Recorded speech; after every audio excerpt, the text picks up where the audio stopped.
Oh shit.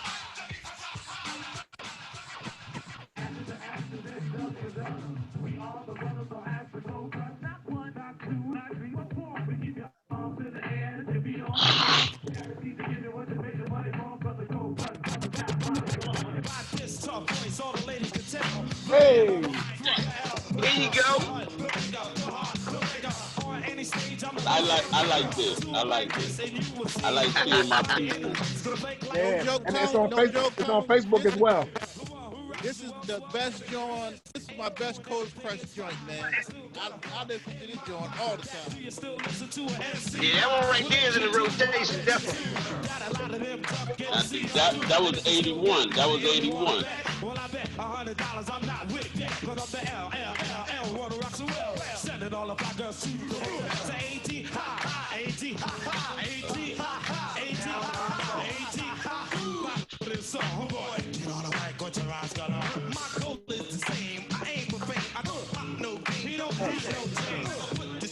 I watch Wild Style at least every 2 months, at least.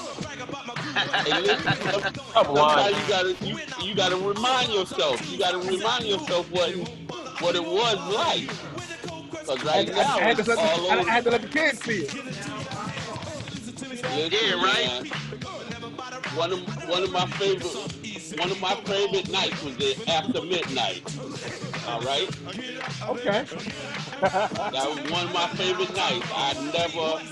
When I walked in after midnight, I was like, oh shit, is that a movie theater? Like,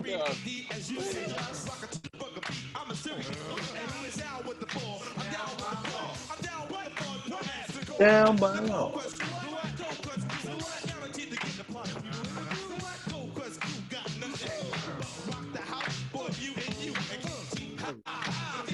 Down by law.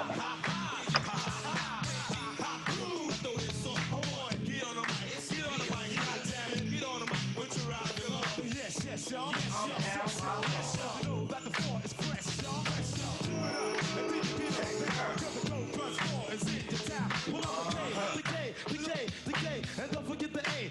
Rock to the beat to the break of day. And rock to the beat and listen to what I say. Walking down the street and I met this girl. Told the girl what it's gonna be. Let's go to our community.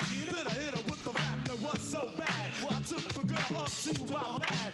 Got home to start buzzing on me. I said to myself, I know this can't but be. you know the crazy thing is, What's when that? people hear stuff like this, they think it was a record. They like, yo, when did y'all make that record? I'm like, that's us live. That ain't Yeah. a record. That's Yeah. us live. So that was a party. It wasn't in the studio. That was a party. But I never forget, I got caught in the bed with a gun and well, I was scared like hell. Yes. That's why I'm here telling you today. I was out on the schools, hooking up, rock, a crowd of people all around. Listen to my spot, just me and my fan, and some guys from the crew dealing hard, cause we had nothing better. It was me, the L, the A, and the O, and then I slipped away to make a phone call. I used to get my rap game on, you know what I mean? But it didn't know Back in the 80s. So, I used to get busy. so is that why you went to tables? That's why I got a baby strap, because I was a rapper first. You know what What's up, fellas? What's up, What's sir? going on? Hey, J Rock. I mean? You. You know saying your ABCs ain't the same as rapping, man. No, I used to get busy, man. I used to have a crazy pop game. What's up, everybody? What's up? What's Good. up? Hey, Right, hey. what's What's up, good? sir? All right. Is Skills, that what's going A on, over there? big? What's up, hey? Skills, I see you. Reg, what's up? What's happening? Got Lisa Love in the building today, man. Dang! Yes, yes, sir. Hey, Melly.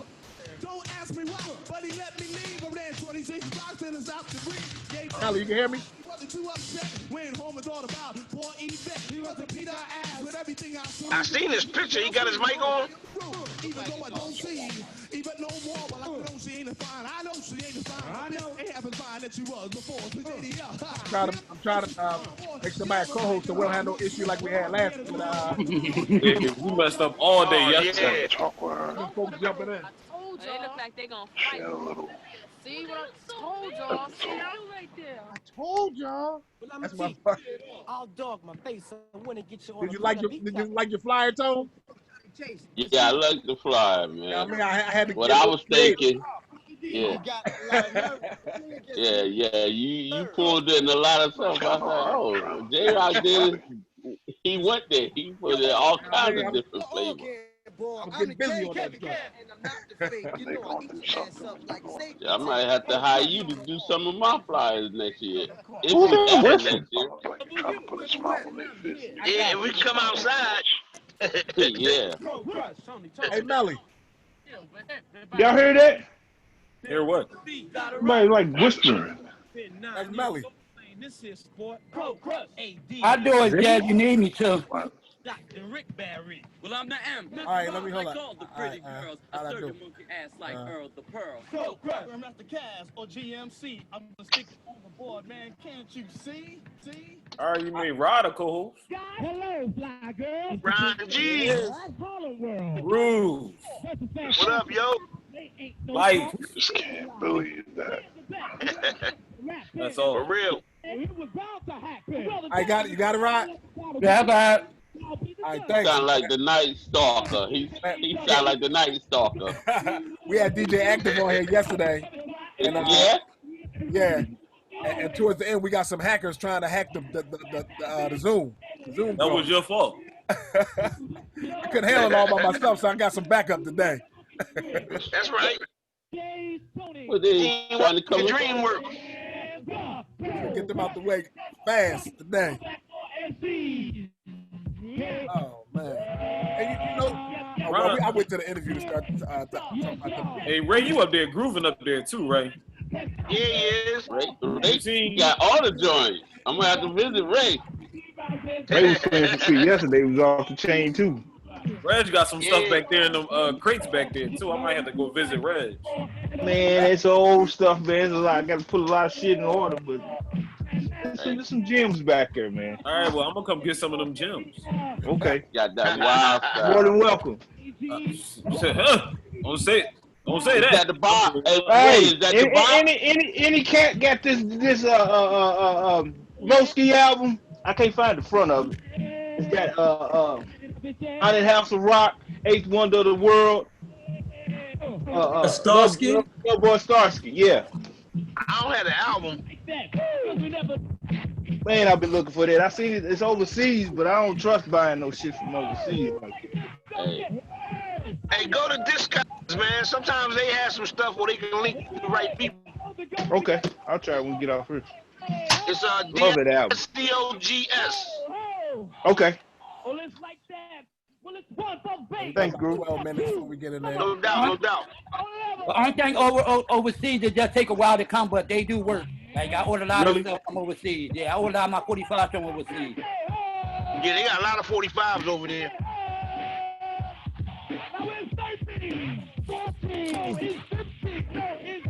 Ray really up there having a whole concert. I got something for him though. Hold on. I got something. Hold on. He taking me back. You know what I mean? Come on, J-Rock. Oh no, don't go there. Don't go there.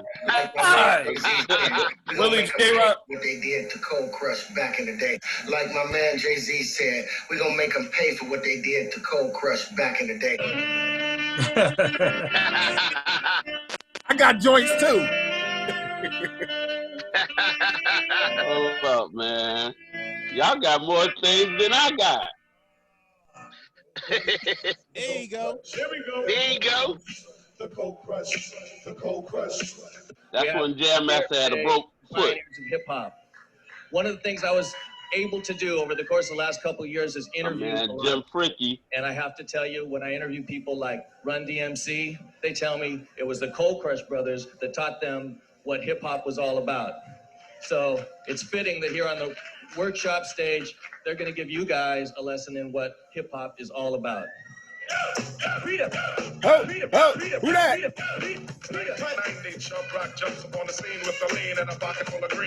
Hey, J-Rock. You know what I was thinking? J-Rock.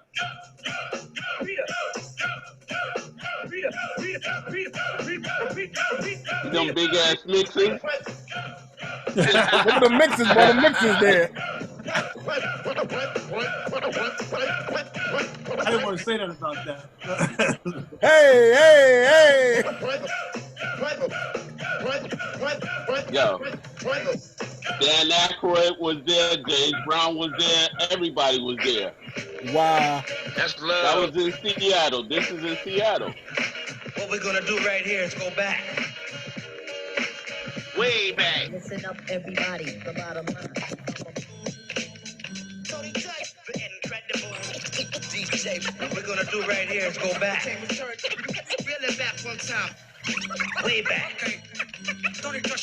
Like, I look crazy young. Way back. That was supposed to have been the Jimi Hendrix Museum, but they changed it to the EMP Live Museum. Oh wow, okay.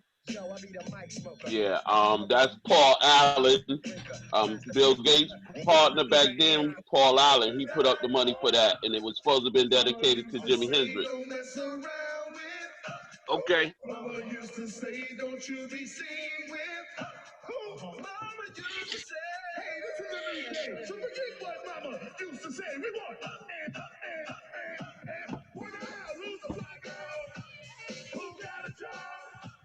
You need to show them Young Bucks how to do a show. They don't listen. Hey, Groove, I was just about to say that to J-Rock, like, they don't listen. Going, But you know what? Your man Tough reached out to me last year and asked me for a price, and I gave him a price. He never called me back. Okay. From Yeah, Tough that'd Crew. be dope. Y'all can get together. Yeah.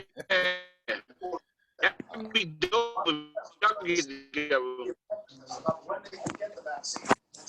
It'd be dope if y'all can collab on something. That'd be a hot shit. Hey, he reached out to me and he said, "Yo, I'm trying to do something." I gave him a price and he never even reached back. I'm like, "Dad, it wasn't that much. It wasn't that much." But he never reached back to me. Hey, listen. Get that bread right, stop playing, man. Yeah. Listen. I'm like, yo, you calling for the crush? It ain't like I say 6,000.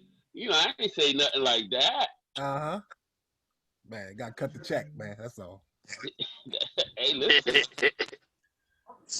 Gotta cut the check. That's all that it is, man. I figure, long as I'm under 5,000, I'm reasonable.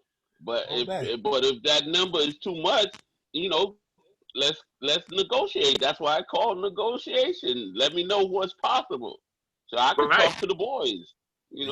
I'm like, yo, I didn't hit him with 5,000-6,000. I hit him with 4,000, and I thought that was, Man, you could have hit him with that's doable. Trust me. Hey.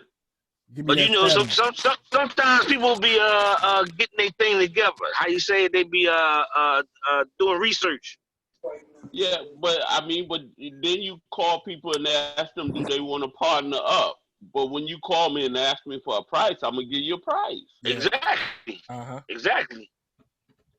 As you reach out and say, yo, can we collab? Can we do this? Can we split the money? Right. Don't wanna. Hey, listen, you call me and say, can we split the money? Yeah, we can split the money if you're willing to split it, but when you call and ask for price, I'm going to give you a price. Yeah. That's business. That's all. We ain't 19, we ain't 20. I'm 61. Oh, you're a young man. Yeah, he is. Tell my back that. Tell my back is fat. I hear you, man.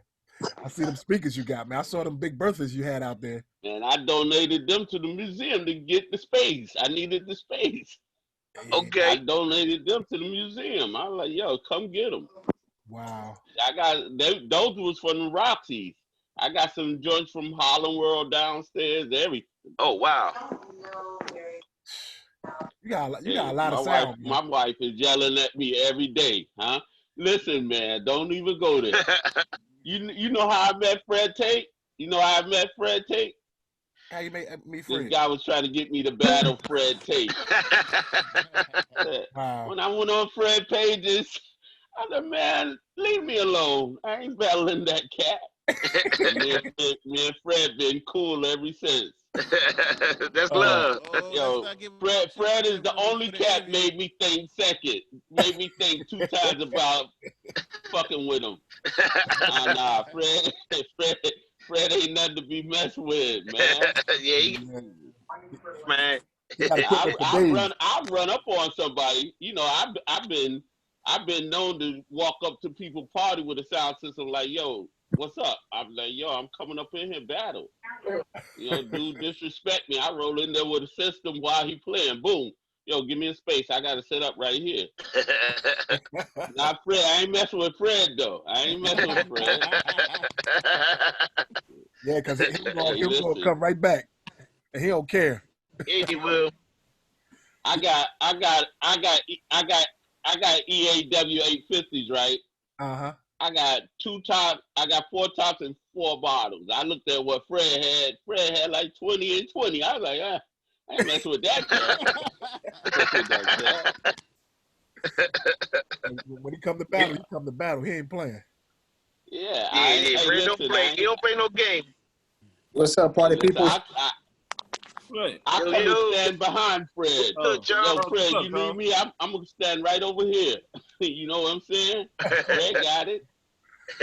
When we came up there for when y'all came talk to about them, all that stuff in the interview. I don't want to start talking about it. Got a whole lot of more Skills, talking. you right over there, Skills? You like you falling asleep. Nah, I'm chilling.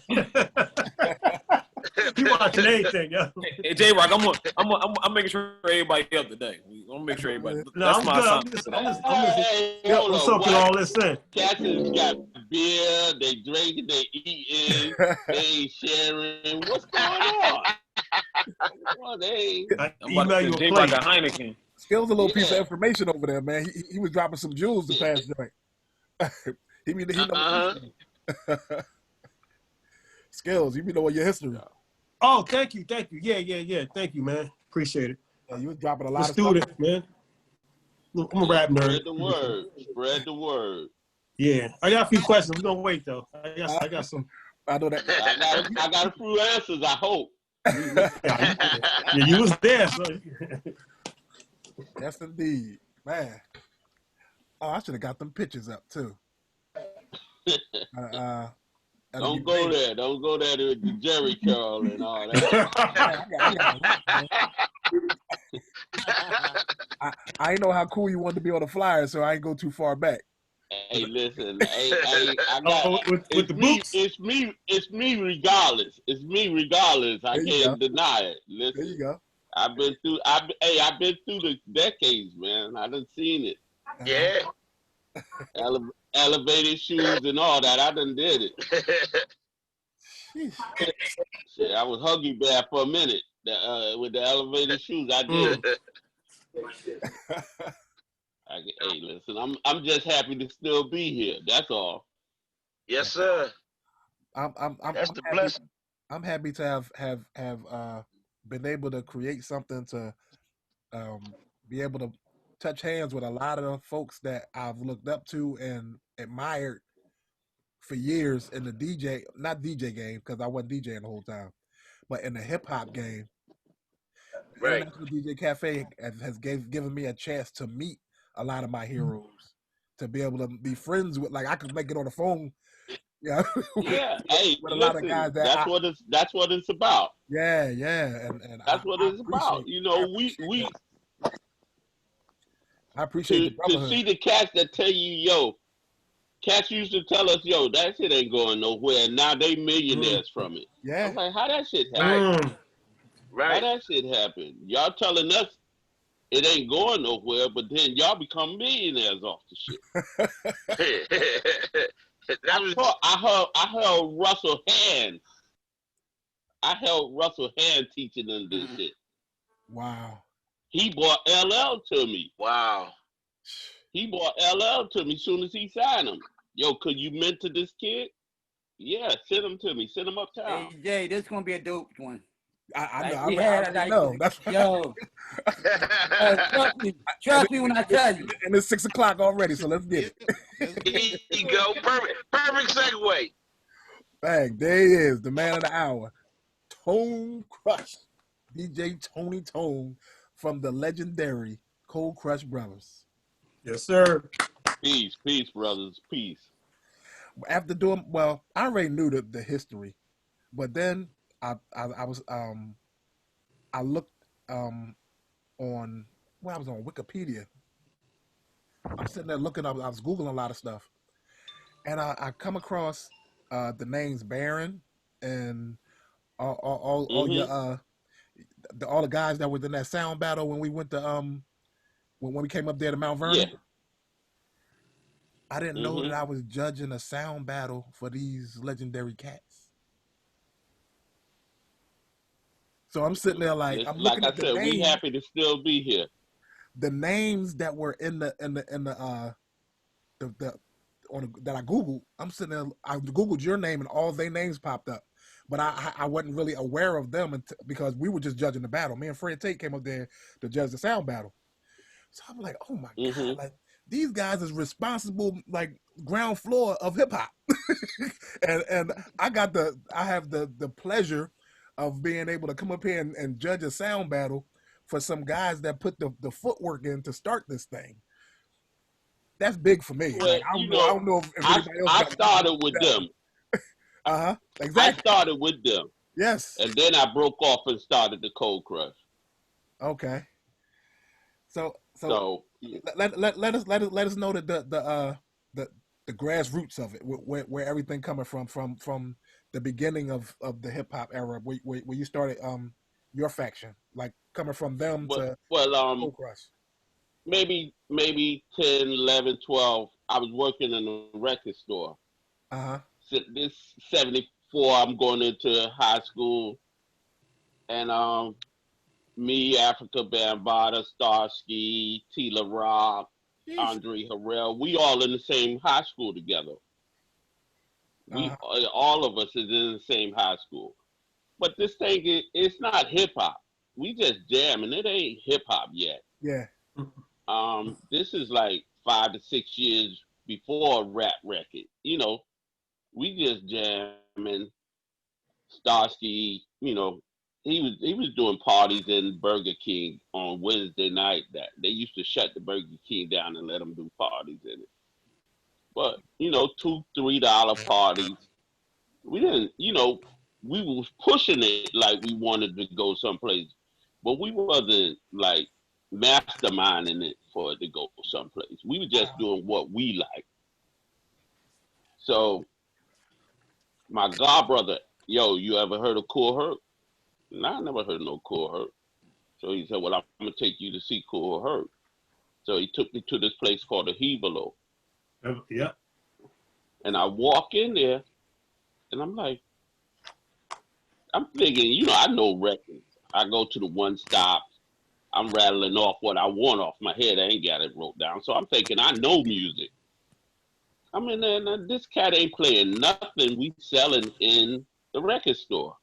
Like, where's he getting this music from? So I go to the DJ booth and I tiptoe and try to see what he's playing. He already got tape. He already got tape over it.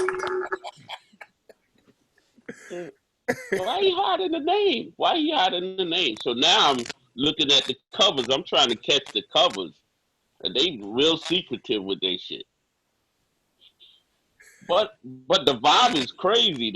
It's a whole different vibe, and you know, I'm a kid. I don't know he playing jazz. I don't know he playing rock and roll.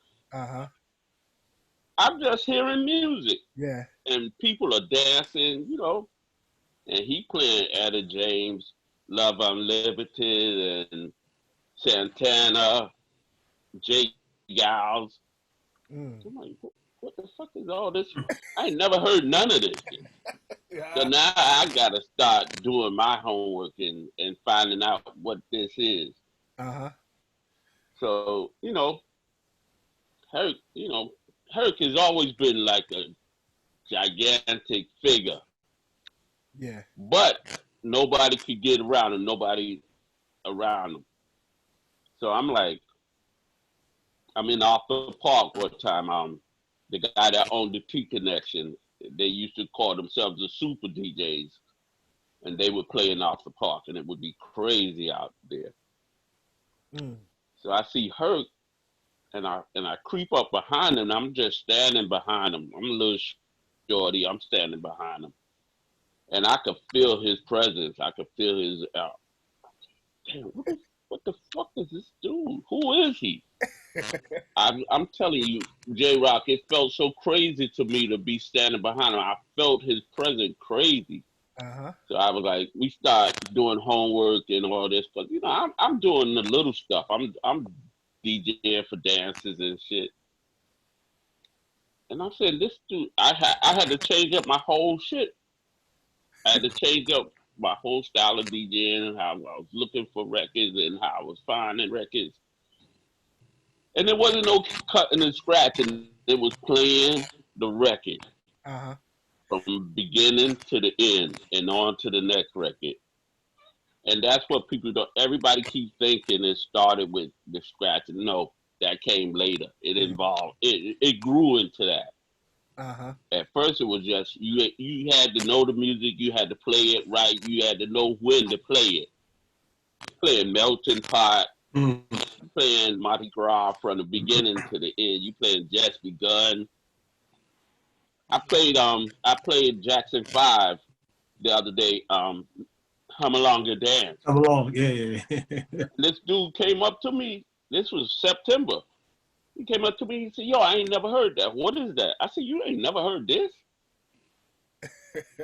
I mean, what do you mean you never heard this? This is Jackson 5. Yo, that's the Jackson 5?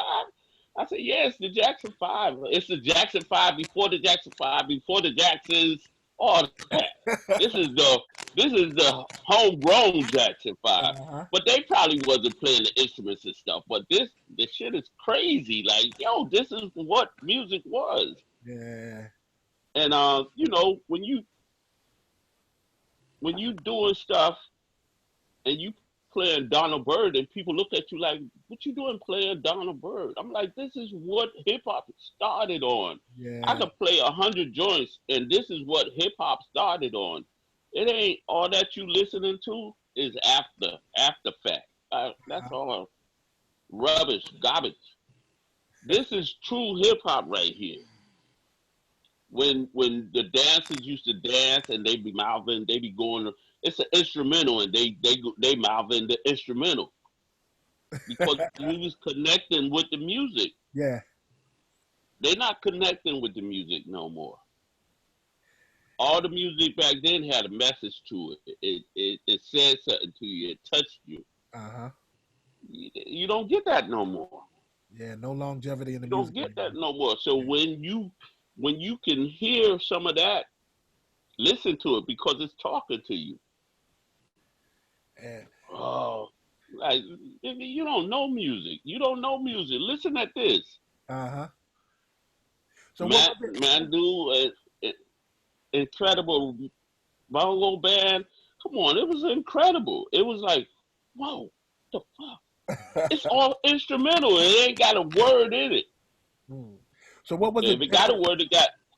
What was it different that Kool Herc was doing musically that everybody else wasn't? He was playing stuff that they wasn't playing on the radio. You had to hunt for it. It ain't like it's on the 40, the top 40 and all that. So he, you know, what they was playing, he was playing a third record. He was playing a fourth record. The record they wasn't willing to play. Yeah. Album cuts. Where they should have been playing. Yeah. Dog is a Donut, Cat Stevens. Like, who the fuck is Cat Stevens? You gotta be about that life. Yeah. Herc was playing it. Bra. I got a call from Bra like less than 6 years ago. Yo, what is this we hear about our record being a classic in hip? I said, y'all just finding that out? Wow. I said that should have been a classic from the 70s, and y'all just finding that out. I talked to Jimmy Castor like 2 years before he passed. I said, Jimmy, you don't understand. He said, yeah, I'm just finding out, Tone. He said, I'm just finding out. I said, yo, you from the start of this. Your stuff is legendary in hip-hop. He said, yo, I'm just finding out. I'm like, yo, how y'all not knowing this? This shit is worldwide, and y'all not knowing this. Wow. Can I say? I think it's because the way they felt about hip hop, coming from where it comes from. Yeah. Like they didn't see it. But that's a downfall for our people, because we bring something to the table, and then our elders, our older people don't step up. They don't step to it. But then another nationality look at it, and now they rich. Mm. You know, when I bought my mother the contract for Wild Style, what they want y'all in the movie for? She didn't need, she didn't know to take it to a lawyer. So we signed it. I signed it. 1%. We split 1% of the gross of the movie 6 ways. Wow. We still getting checks. We still getting $5 checks, $10 checks, 30 years later. But imagine if we'd have had some guidance. Yeah. Imagine if we'd have had somebody step up and say, okay, let's see what this is, what's going on with this.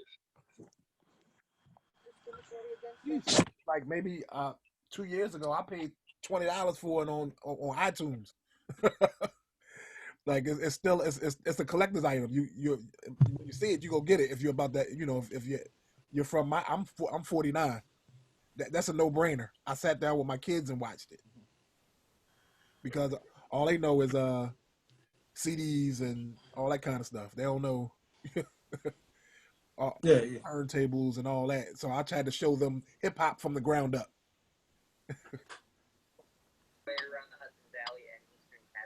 Bruce? I think his screen froze, Jay. See if we come right back. Yeah, man. Damn, that 1% hit my soul, man. Damn. Yeah. Ugh. But at the time, that was all new charter territory. So. Yeah, but still, I mean, down the line, I've been to all the events, the Zulus, the Rocsettis. I seen Charlie Ahern there. They could have rapped about it. He could have brought. That's just me thinking. But I think they were so much into it from the muscle that they didn't look at it on a business aspect. Right. But I'm saying, like, down to even like in the 90s, Charlie, they could have not saying that Cold Crush could have, I mean, Charlie could have renegotiated something like, look, boom, boom. That's just me thinking that, Listen. Years later, I told everybody, I said, yo, let's put an injunction on Wild Style so we can renegotiate. Because now we old enough to know better. Right. They didn't want to do it. Wow. My Cold Crush brothers, fantastic, all of them didn't want to do it because other cats had separate deals with Charlie, and they probably was getting more money, so they didn't care. They didn't want to mess up what they was getting. But I'm like, y'all don't understand. We can stop that and renegotiate and get what we really should be getting. But I'm just one person. See, because like I said, it was supposed to have been a graffiti documentary, but they brought us in to add some excitement to it. You can't just have graffiti without. That's hip hop is hip hop. You got to have all the elements. Well, every element think they're the one carrying this. When it's actually the DJ is the foundation of all this shit. Yeah. But the graffiti writers want them. Like I was a graffiti writer. Herc was a graffiti writer. That's why we included in the culture because a lot of us was graffiti writers before this. But the graffiti writers think that their part is bigger than our part. Nope. Nah, no, it's not.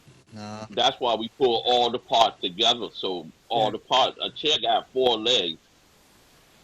So we pull all the parts together so we can have a strong foundation. And the 5th element is supposed to be knowledge. So if you ain't teaching, you ain't doing hip hop. Yeah, it's a lot more to it. Well, I tell you, if we was in spoken word, we'd be giving up them snaps.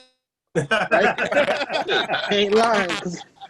But this is what I'm saying. A lot of people just think it's music and it's just something we doing. No, this is how we've been living all this time. Hip hop was a We've way of been life. living to share knowledge where people don't learn in school or whatever. We trying to share some real knowledge about living a peaceful life and helping one another. This is supposed to be a bringing us together thing. That's what hip hop is supposed to be, a bringing us together. Not us meaning black people. I mean human beings. Bringing human beings together. You know, the biggest thing they got over us now is we fighting to be black. We not fighting to be human beings. And that's what they're using against us. That's what they're using against us, that we fighting to be black. And to them, black ain't a human. So the Jedi mind trick is there. The Jedi mind trick is there because they done tricked us to think black means more than being a human being. Wow. I ain't gonna get too deep. I ain't gonna try to get too deep, but you know. Got me with my eyebrow up, I tell you that. You dropping gems, baby. Keep talking. Yeah. Hey, listen. When the Bible said the next one to come, he gonna smile in your face and stab you in the back. We gotta realize who we dealing with. Everything, every law they put in place is ain't made to benefit us. They turn our women against us, and they turn our kids against us. Because the black man is the biggest threat of all when he starts thinking and start uniting. And they think they want to make it seem like, oh, well, they want what we got. No, we don't want what you got. We want what we created, what we built.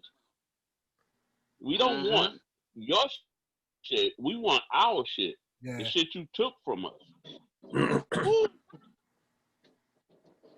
Hey. All right, you got me ready to go get me a shot of Henny or something, man. I got. Yeah, I'm about to go get me a shot. Hey, J-Rock, you done been around. You've been around me. You've been standing beside me. Don't act. You know me. No, but this I ain't. You know. This is deep. I get deep when I have to. This is deep conversation. I get deep when I have to. And if you're a little bit woke, it's touching you. Trust me. Right. Hey, listen, it's supposed to. Yes. You see it got quiet, Tony. That was real. I'm not even gonna lie. I'm mad as hell over here right now. Don't be afraid of the truth. Don't be afraid of truth. That's what they implant in us, that people are afraid of the truth. Don't be afraid of the truth. Want to know. Want to break it down to 2 and 2. Because they don't want you to break it down to 2 and 2. It's just that simple. This color game, leave it alone. It's just 2 colors that they using to blanket everything that they're doing. Can I ask you a quick question? Why are you saying that? Why am I saying what? No, I'm saying, may I ask? I'm politely asking. May I ask you a question while you're saying that? This to hear from your point of view. My point of view is I was taught by a man called Africa Bambaataa. When they say fool's gold, everything is based on fool's gold. they make you think one thing when it's a whole different situation. So you gotta always break it down to its simplest form. So when they say, "Are you black?" and you say, "Yeah, I'm black," you're not a color. You are not a color. You're a human being. But they got you so much on being black and want to honor that before you say you're a human being, you will say you black. Just think about it. I get what you're saying. I guess my main question really is why. I mean, just from your point of view, you know, I'm trying to make sure I'm answering this correctly. Like, it's been like this for the longest of time. Why do you think it's like that? Because it's like it's been like that ever since they came and got us. And it's like, why do you so intimidated about something that you've never seen before? Like, how do you even come up with that? Like, how do your brain be wired like that? They've been fooling us for the longest time. Here. That's what I'm just trying to figure out. Like, how do you? That's like me going to go get somebody that I never seen before and just be scared of them. No, it's information. And you might not be wrong to be scared of them. You might not be wrong to be scared of them, because you walking into a situation that you don't know. They used to call me the boogeyman. And when people saw me coming, people used to, come on, I used to walk on the block and everybody had to go in the house. Wow. That's who I was. I used to walk to the head of the block and everybody had to go in the house. I want everybody off the street. I don't want nobody able to look me in my eye. Were you in a gang? No. No? No. But no. I said they used to call me the boogeyman. Okay. So even though they didn't know you, that was just their perception. My crew used to ask me, "Why don't you have a gun?" Why should I have a gun? All y'all motherfuckers got guns. Why should I have a gun? Like I tell my kids. Why would I need a gun? All of y'all got guns. Oh man. But were you around the gangs? Like, were you cool with them? I'm cool with everybody. Okay. But my family is everybody. Everybody that was street, whatever. I'm cool with you. Right. I was trying to lead to something else, but I don't care what gang you in. I'm all right with you. I ain't got no beef with you. Mm-hmm. The only gang that I could actually claim that I was in a gang called the Undertakers when I was a kid. Mm.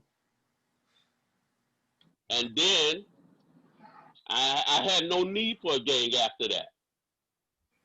I'm Zulu family. I'm Casanova family. I'm everything. That's where I want to go.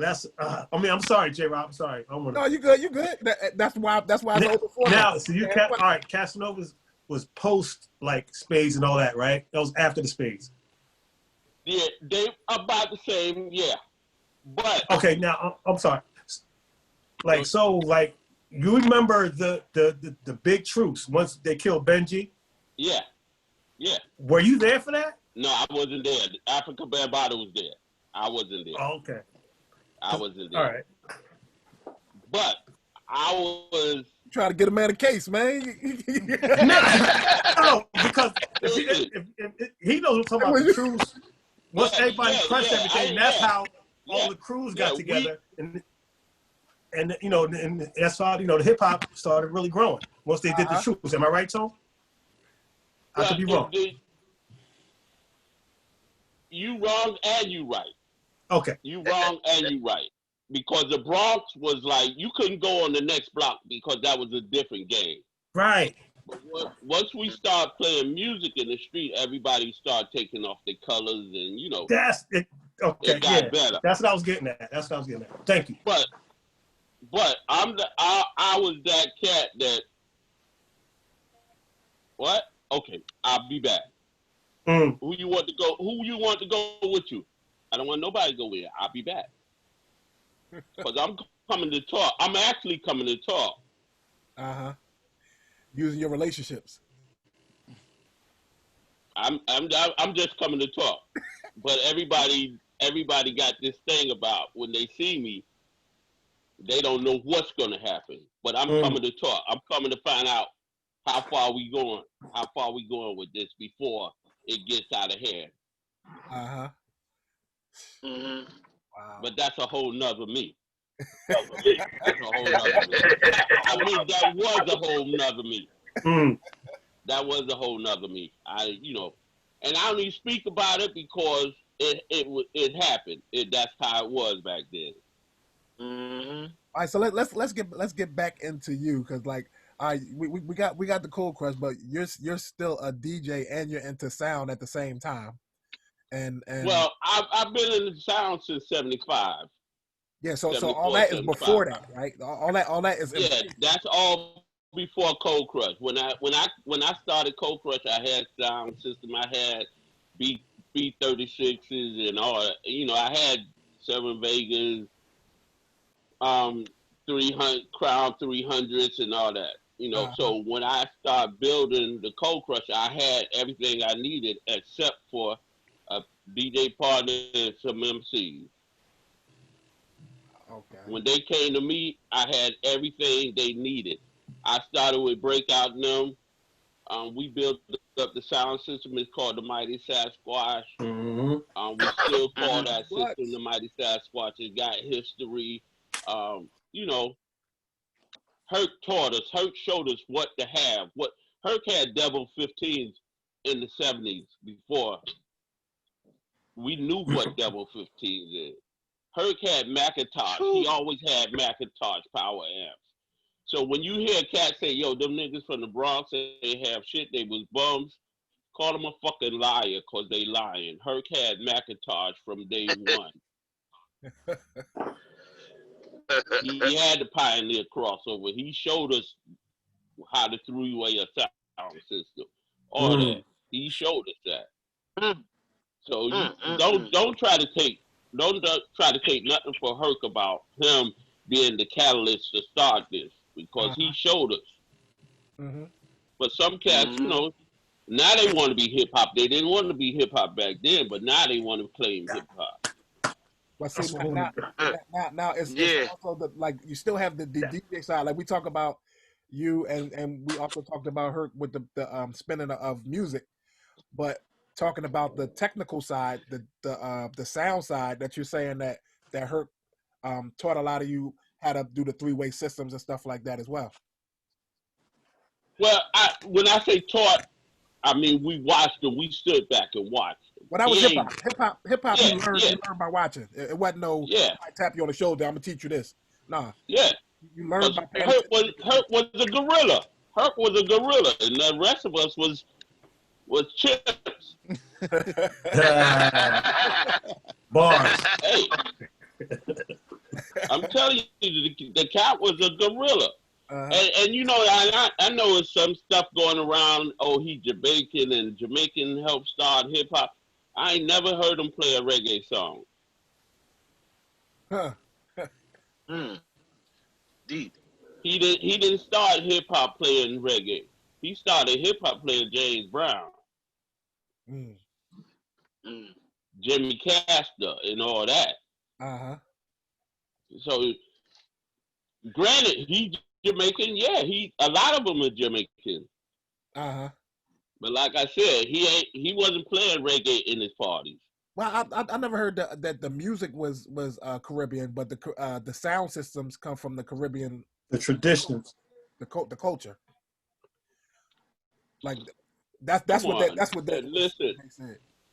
people was playing music in the street already. People was doing that. The Latins in the corner with the congos and all that. It was music in the street already.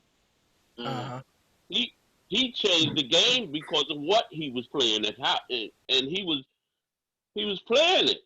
And Herc and Bam is the only two DJs that still can play records that I still don't know what they are, and I ain't heard no other DJs play it.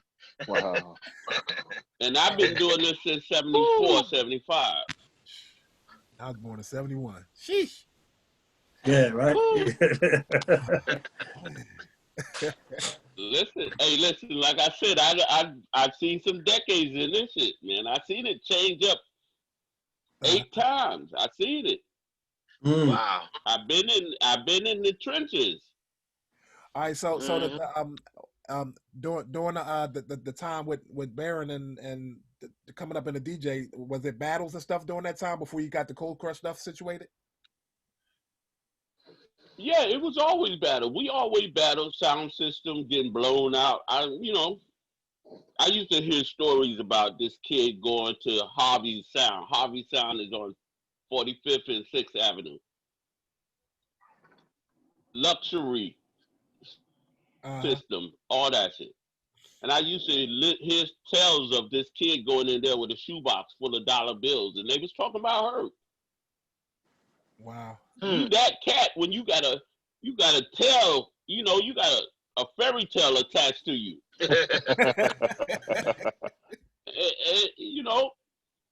And cats don't want to give them that full credit. Give them that full credit.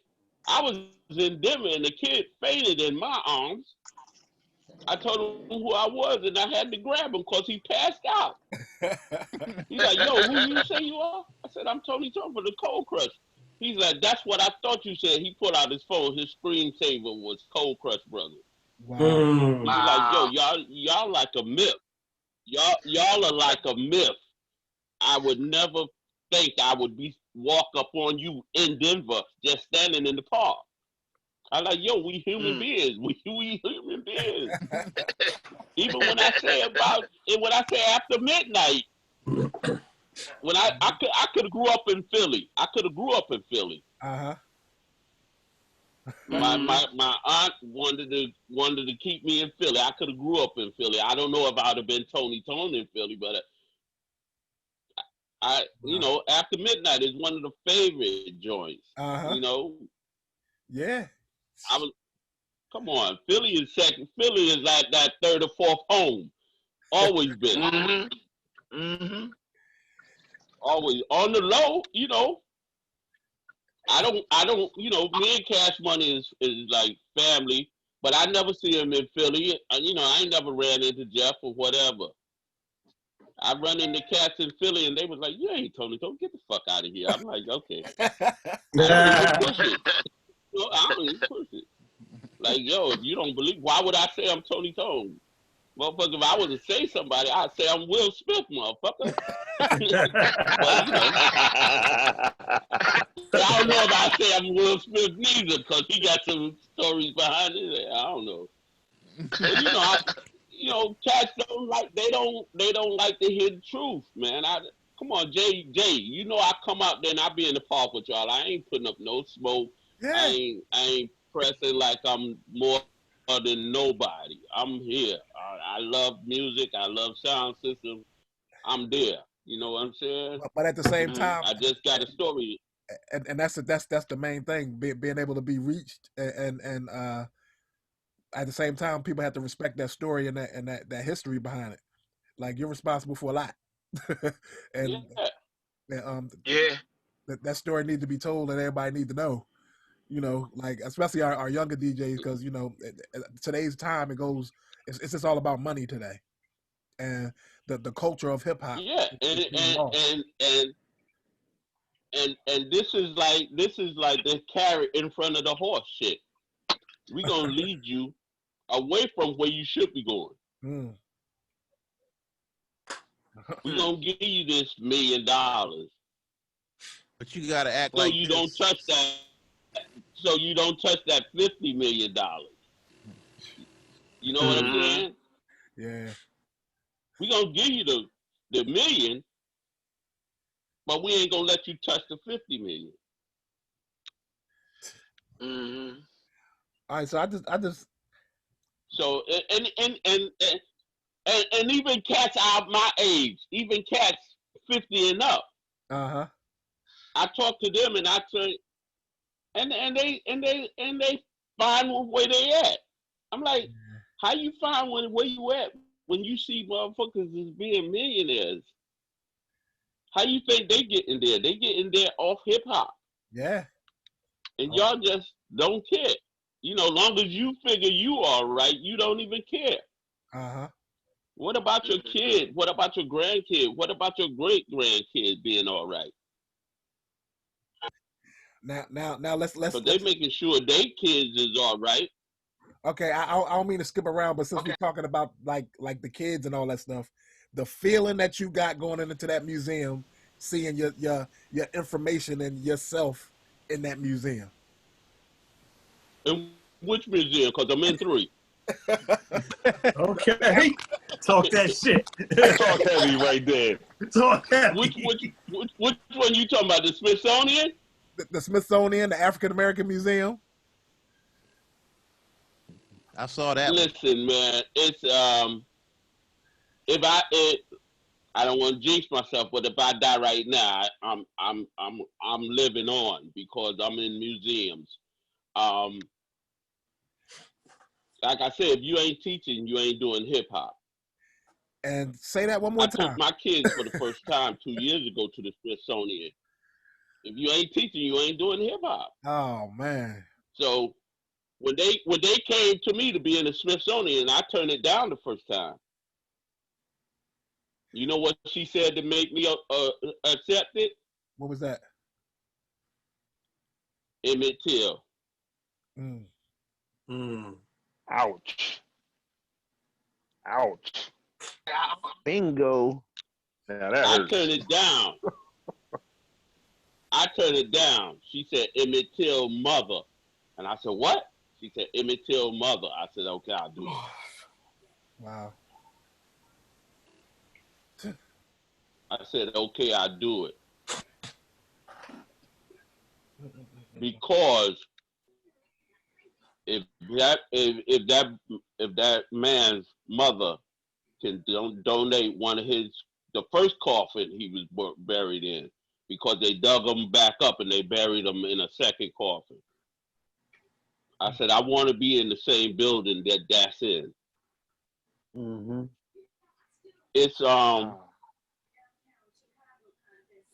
we did the whole slave run 2 years ago. We went to the Smithsonian for 2 days. Then we left there. We went to the Civil Rights. We went to Martin Luther King House.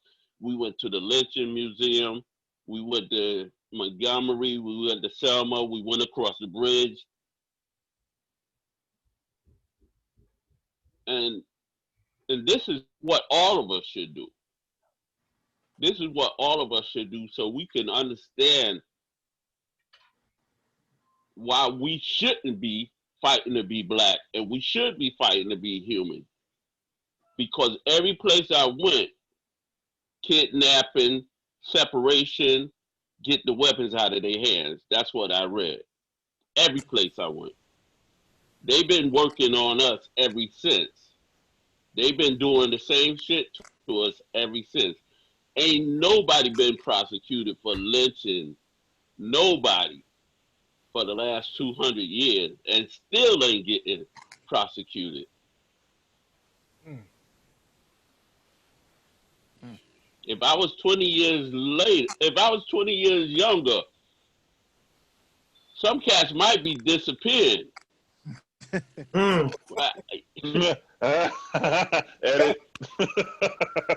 Listen, they hide who they are. They hide who they are. Because if they didn't, believe me, a lot of them would be getting missing. But we got to be smarter than that. We got lawyers. We got all this under our belt that we can pull together For the last 40 years, we do the Zulu Nation anniversary. A part of the Zulu Nation anniversary is meeting of the mind. Where we bring people together that's supposed to be smart enough to help our community, to teach our community, to help us grow in knowledge. And it's true, you start putting shit together, they gonna plant a seed in there to disrupt that. But we supposed to step over that and keep growing, keep teaching and keep learning. But a lot of people are scared of the truth. As long as they can feed their family, they all right. Fuck your family. My family is all right. And that's why they keep winning at us. Because they are pulling who they need to pull in, and they'll give him a little bit just to corrupt the whole other picture. You guys, you done turned the whole direction of me trying to interview you. I'm sitting here, I'm stuck. Hey, listen. Because I'm knowledge, man. And like you dropping jewels, it's good that, and a lot of people need to hear this because it's a lot of us that need to learn to come together in those type of ways. We need to do the something like the meeting of minds to get our younger generation involved with the things that we think that we want to do, but we don't have the power. Well, not the power, but the mindset to do it. So putting all the minds together to make things happen is a brilliant idea. And you know why? You know why the mindset ain't there? Because they have corrupted the mind 200 years ago.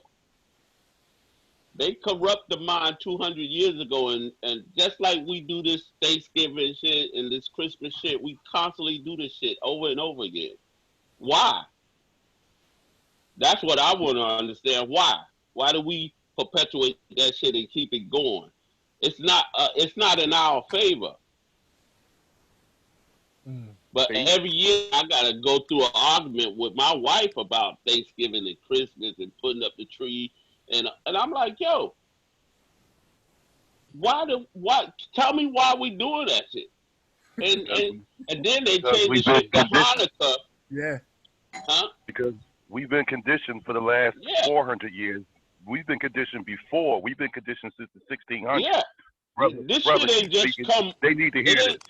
Yeah, it ain't just come out of nowhere. They done planted these seeds, and we keep them going. And then we change it to Hanukkah. We change it to Hanukkah and all this like it's a different situation. It's still the same situation.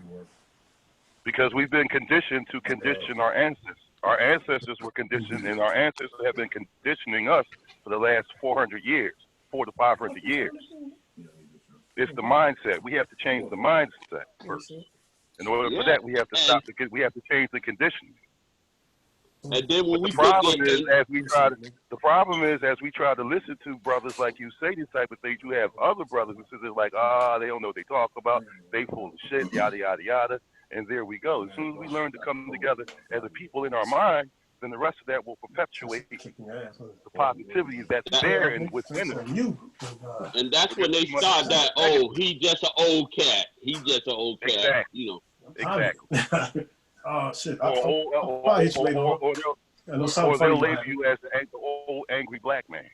Yeah. Because they put it in our head, that truth shit ain't worth shit. That's what they put in their head. That truth shit ain't worth shit. That ain't gonna get you no money. We're glad to do 2 interviews on you. One is gonna be knowledge, and one is gonna be on you. I agree, man. This thing totally went a different direction. I mean, this is this is me though. I appreciate it. 120, 100. That's what I was getting ready to say. This is him. This is Jules. DJ Tony Tone. Hey, listen. I could be that cat with that silver thing out there with a mask on for a whole nother reason. But I put that down to be humble so I could talk to my people. So I could talk to my people and listen, how many DJs up here? How many? Because if I could reach 10 and then that 10 reach 10 and then that 10 reach 10, we growing.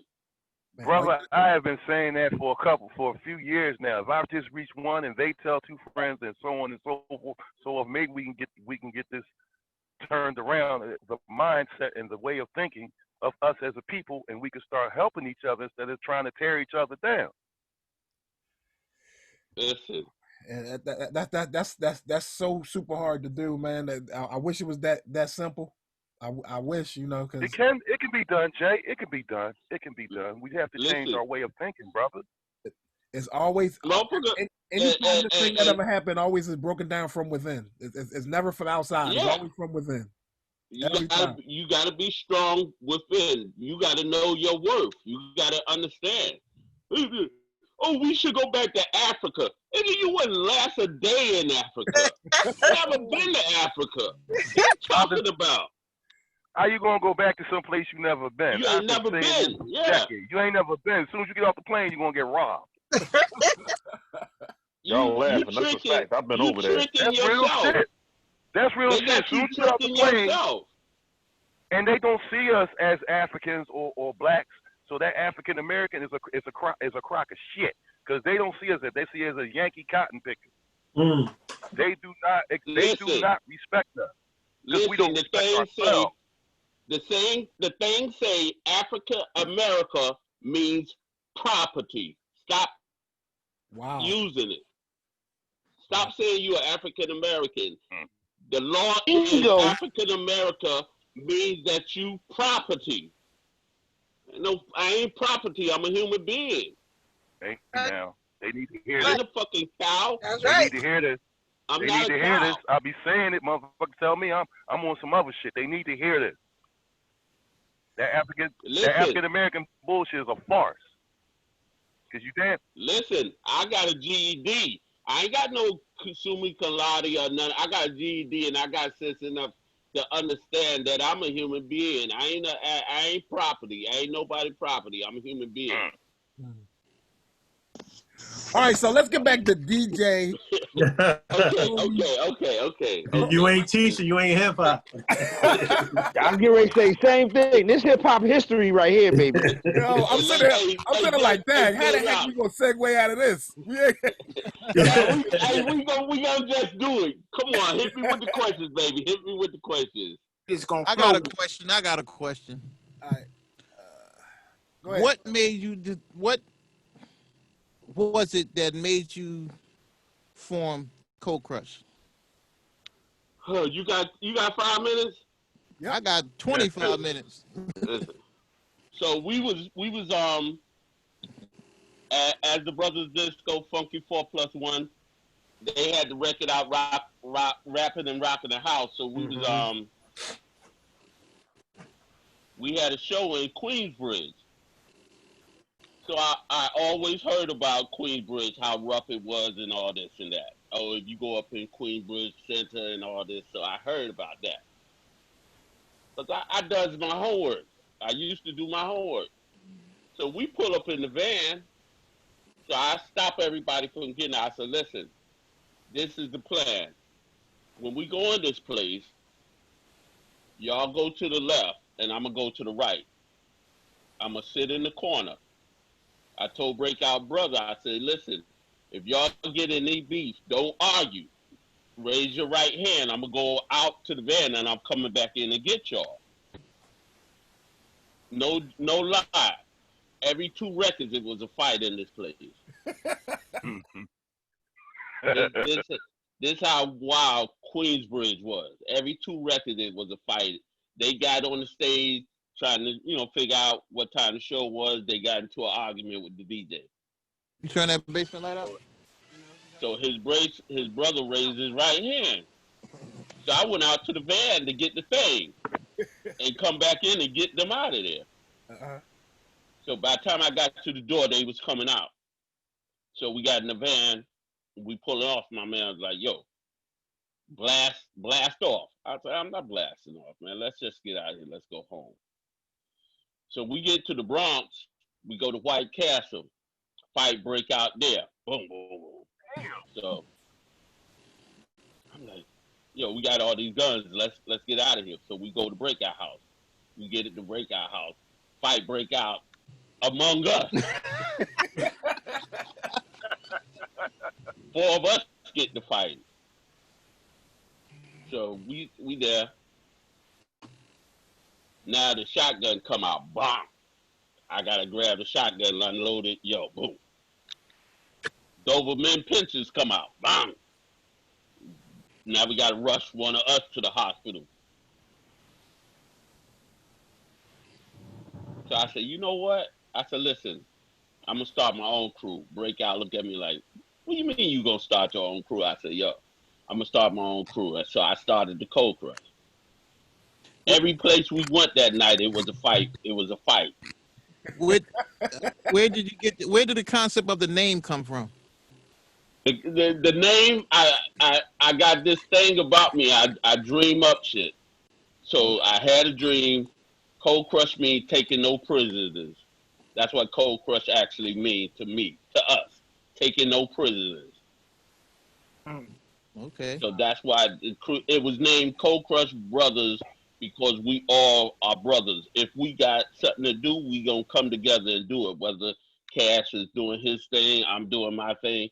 If a Cold Crush show come up, you get in the Cold Crush Brothers.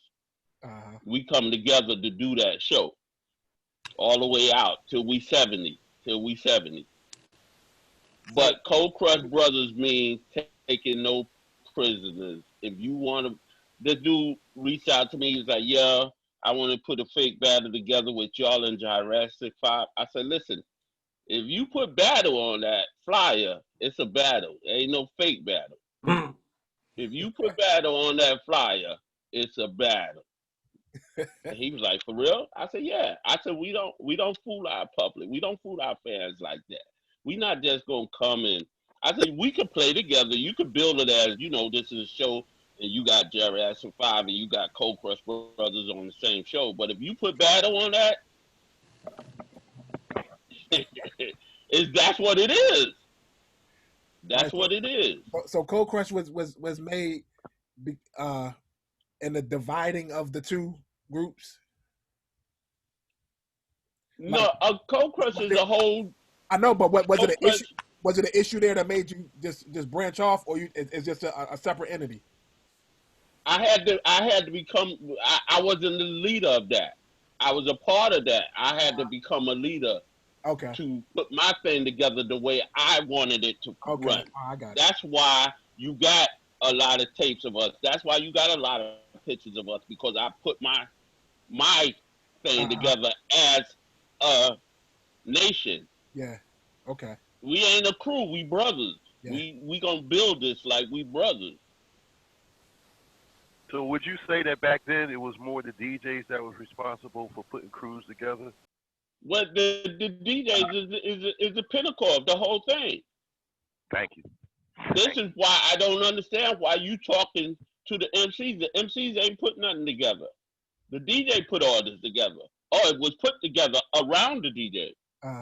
It wasn't put together around the MC. It was put together around the DJ. The DJ is the start of this whole thing. And now they turned everything all the way around. Now is That's why the MCs can't answer half of the questions, because they ain't did nothing. They ain't put nothing together. They ain't put no crew together. They ain't put no show together. They ain't put no sound system together. That's why they can't answer none of the fucking questions. They was kids. They're not the architects. They was kids. Most of the MCs are younger than the DJs. They was kids. They was being taken care of. They was being handed the mic, and here, this is what you do. Here. Ain't their MC owned the mic? Ain't their MC bought a mic? No. They don't know how to put a system together. They don't know shit. That's all they know is they wrote their little lines. They should show up and jump on the mic. Yeah. Half of them can't even turn the damn mic on. Nope. they ain't put up no money for no parties, flyers, or nothing. I brought Buddy Esquire into the game. Mark 45 King used to be one of breakout. Yeah. Come on, it's history. I got history, dude. I got history. I got another question. During y'all heyday, I'm not gonna say heyday, but when you guys were, what was it about Fantastic that it was like that's for some reason those two crews were the epitome of the crews. Well, half of the Fantastic was Cold Crush first. Dot and Whip was Cold Crush MCs first, and then they left us and went to Fantastic. Yep. So Wow. they had the little flavor, from being with us. So they took it there. But the thing was, they. By the way, rest in peace, Dada Rock. He passed, right? Yes. They was light skinned, big afros, Yo, the dark skinned brothers. Those are the light skins against dark skins. and they was all fly, all that shit. Dressed nice. We was gritty. Like, don't give a fuck about that fly shit. We got some rhymes for your ass. We got some cutting on time and some rhymes. We got we got 100%. We ain't got fucking 50, 60%. We got 100% right here. Is it safe to say that? Is it safe to say that the roots of the tree starts with the Cold Crush? Of course. I mean, from what I took from where I started at, and I brought it to the Cold Crush. Oh, I brought the whole recipe to the Cold Crush. I brought Joe Conzo in. Yo, you are official photographer, tape master. Yo, you are official tape man. You tape everything we do.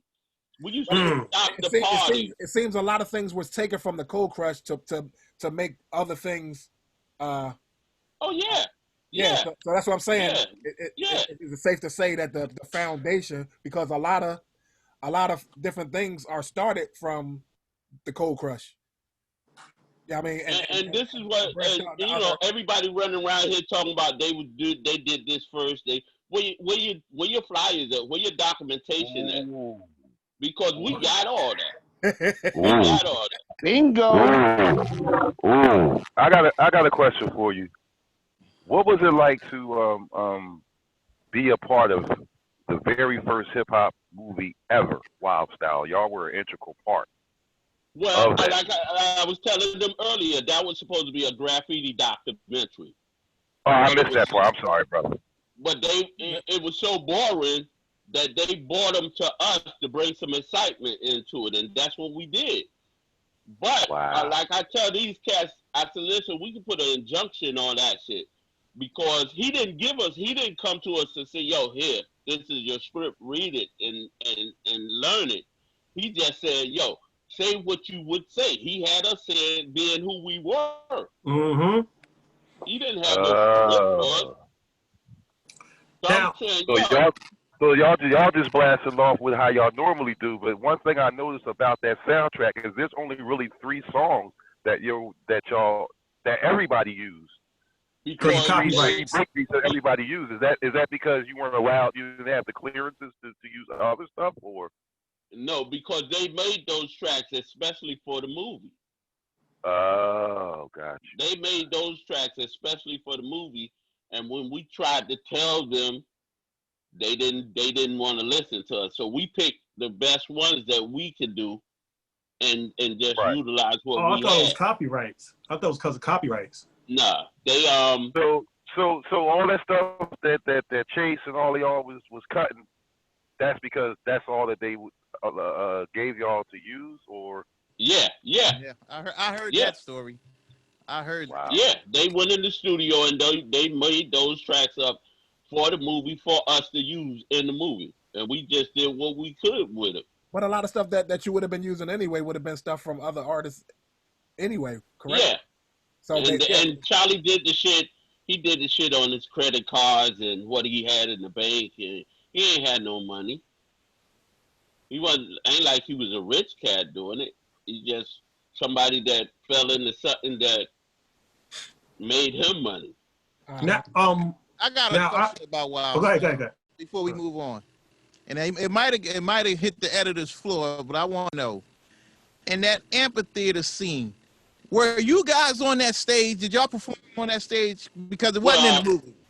And I was upset that y'all wasn't in that on that, because I thought, look, I loved y'all out of everybody in that movie, and I'm like, damn, we only see them one time. Yeah, y'all routine was the best at the Dixie. Y'all's routine was the best routine out of that whole movie. But we shot that scene at the end. That's the second time they shot it.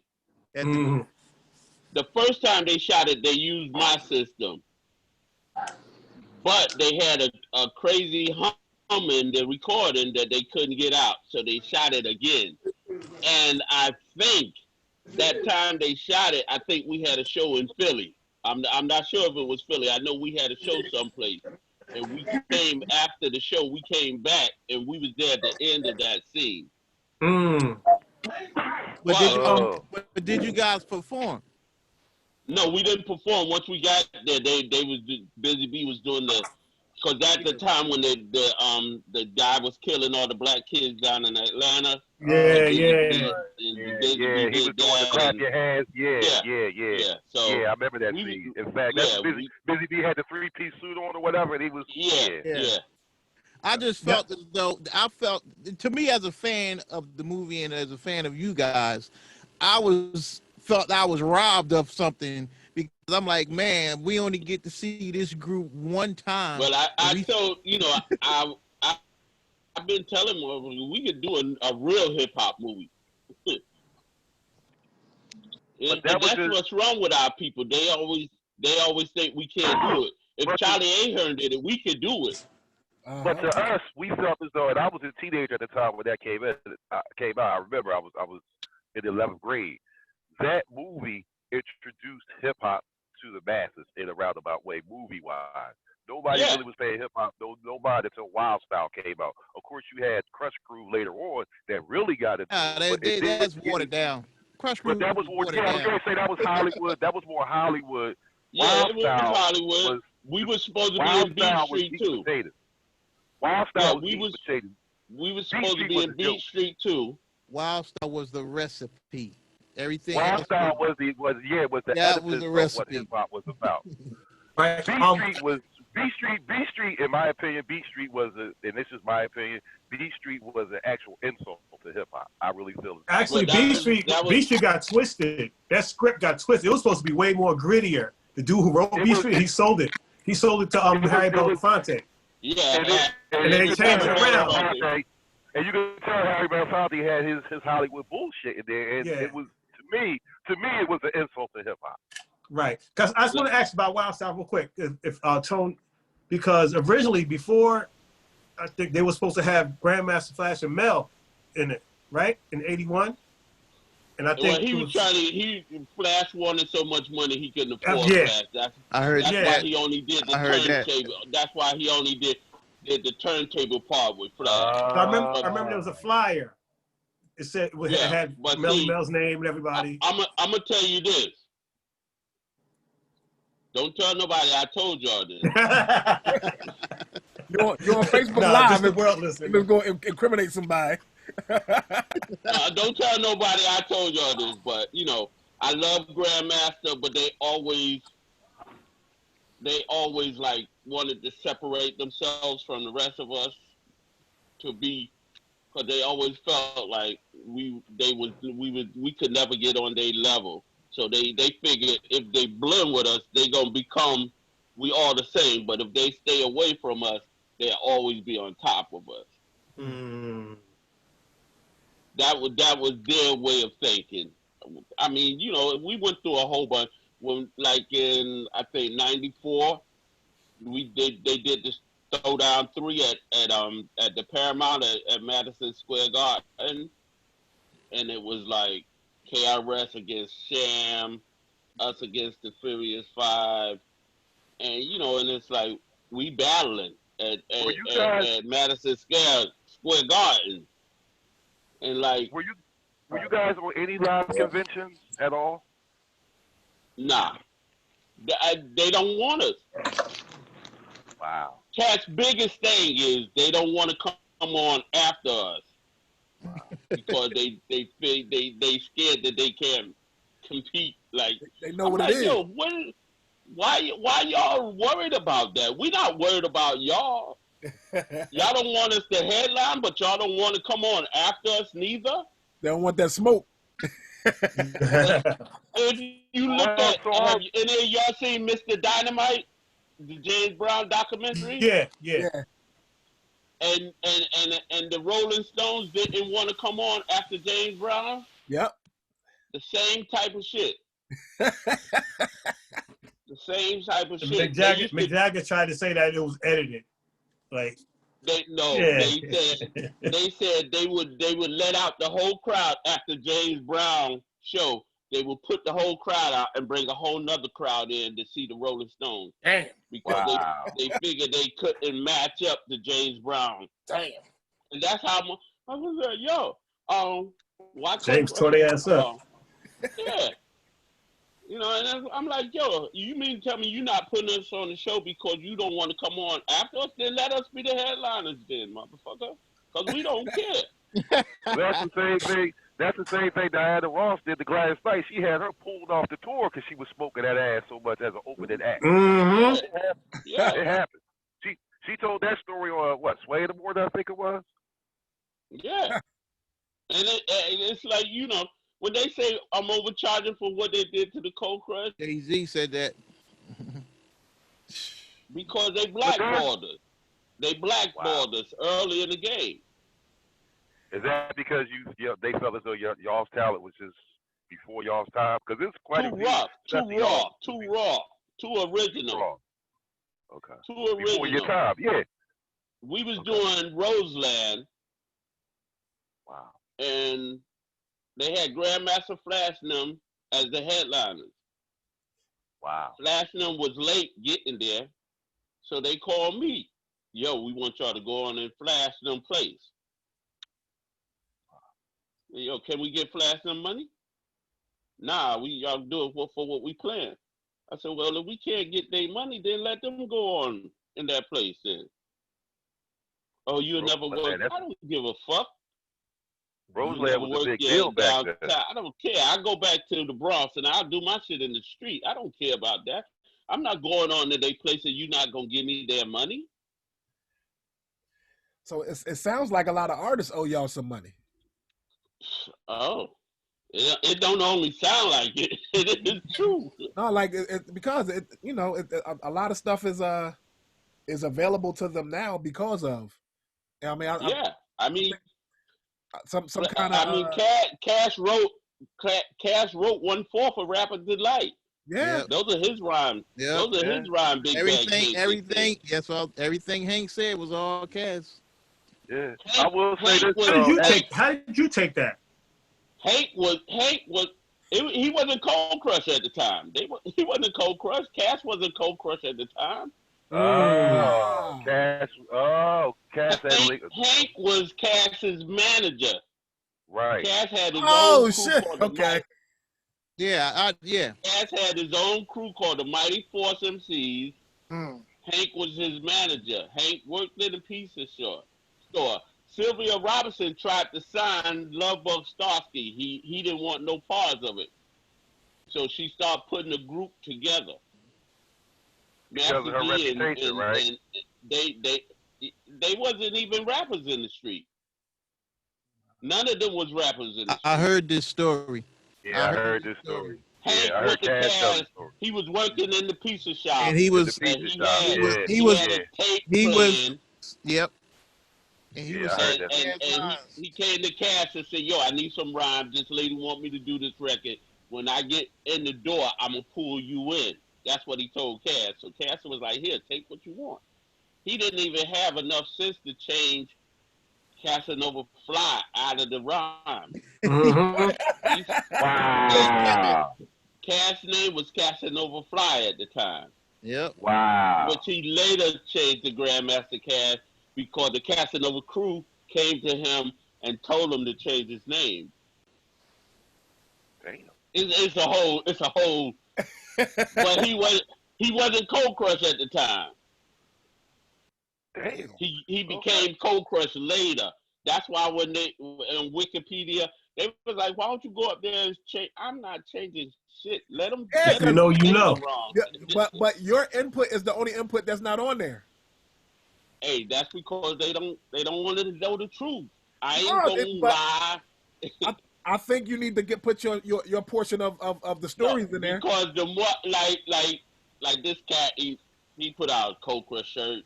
I was like, listen. I said, you got the lineup, or well, why don't you tell me? No, because if I tell you the lineup, then you gonna have it right, motherfucker. You got it wrong. Right. So if I go on Wikipedia and straighten all that shit out, then everybody got the real. Yeah.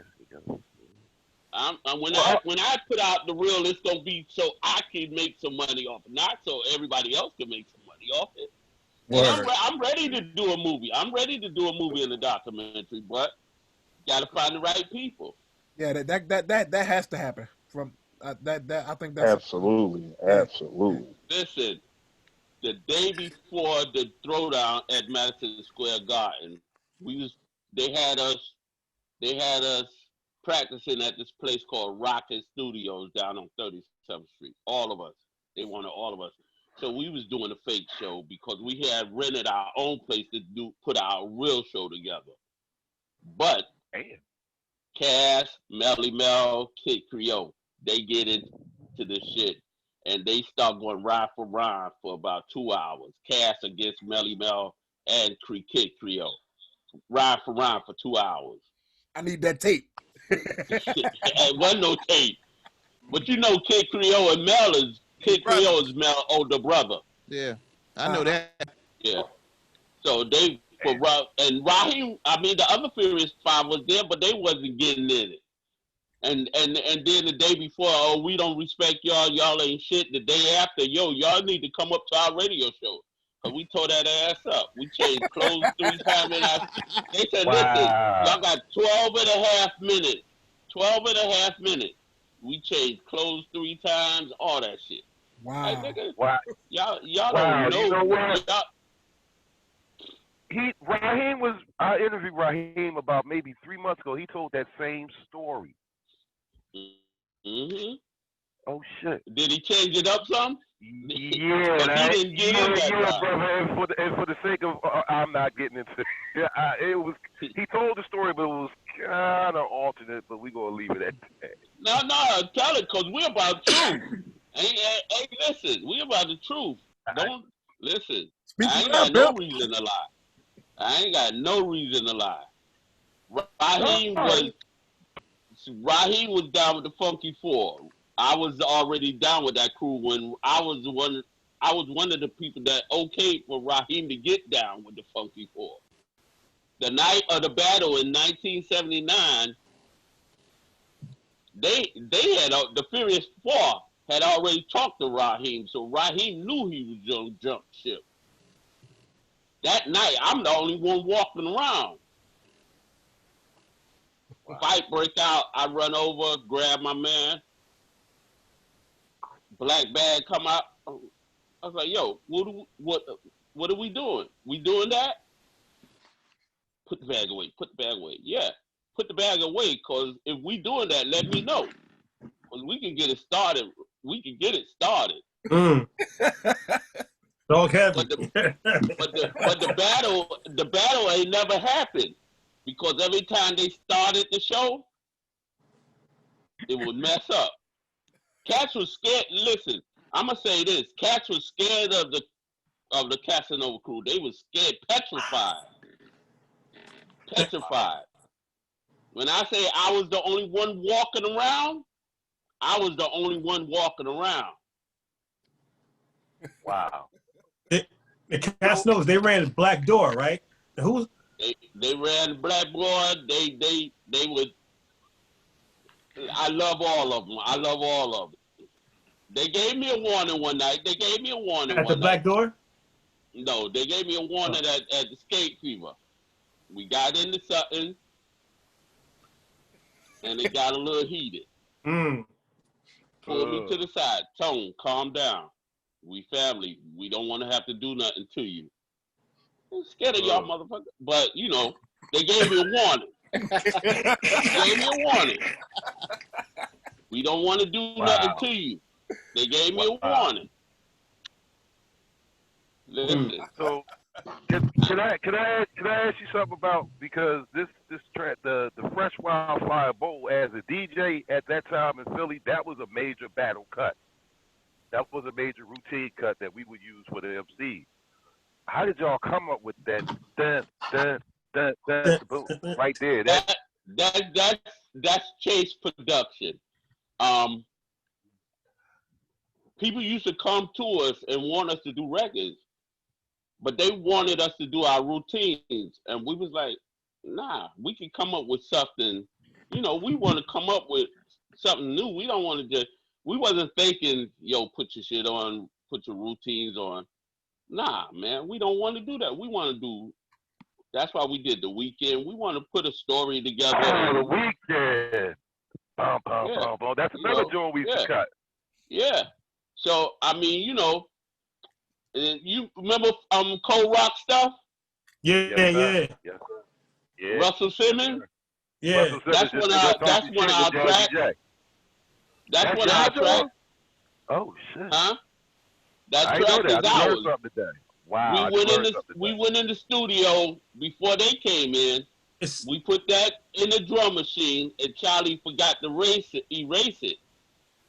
They come in the studio. It sounds just like David Patterson. Sounds just like that's why Russell.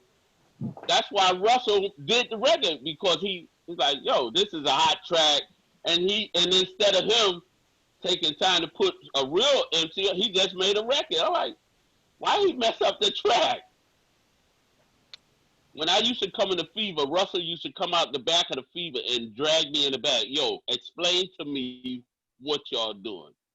Explain to me. I want my brother and them to learn from y'all. I want my brother and them to battle y'all so they know what this is. That's what he used to say to me. So that drum machine that Flash used on the live beatbox joint. The beatbox joint. The beatbox joint. I was having a brain fart. My bad. Did you ever use that drum machine for any of y'all projects? Because that joint was like what he actually used it was a thing about maybe 8 inches long, and it had 6 white buttons on it that you used to tighten it to the table, and that's what he used to play. Then later on he changed to another drum machine. But that's what he used to play when they first started doing that route. That was a routine. Flash of the Beat. Flash of the Beat. That's the name of it. Flash of the Beat. Dang. That was a routine. They made that into a record. Yeah, listen, we used to be in the audience, and I used to say this was a payphone was a dime, and I used to have 40 cents, 4 dimes in my hand, and I'd be yelling at Flash. That's all it takes is 40 cents, motherfucker.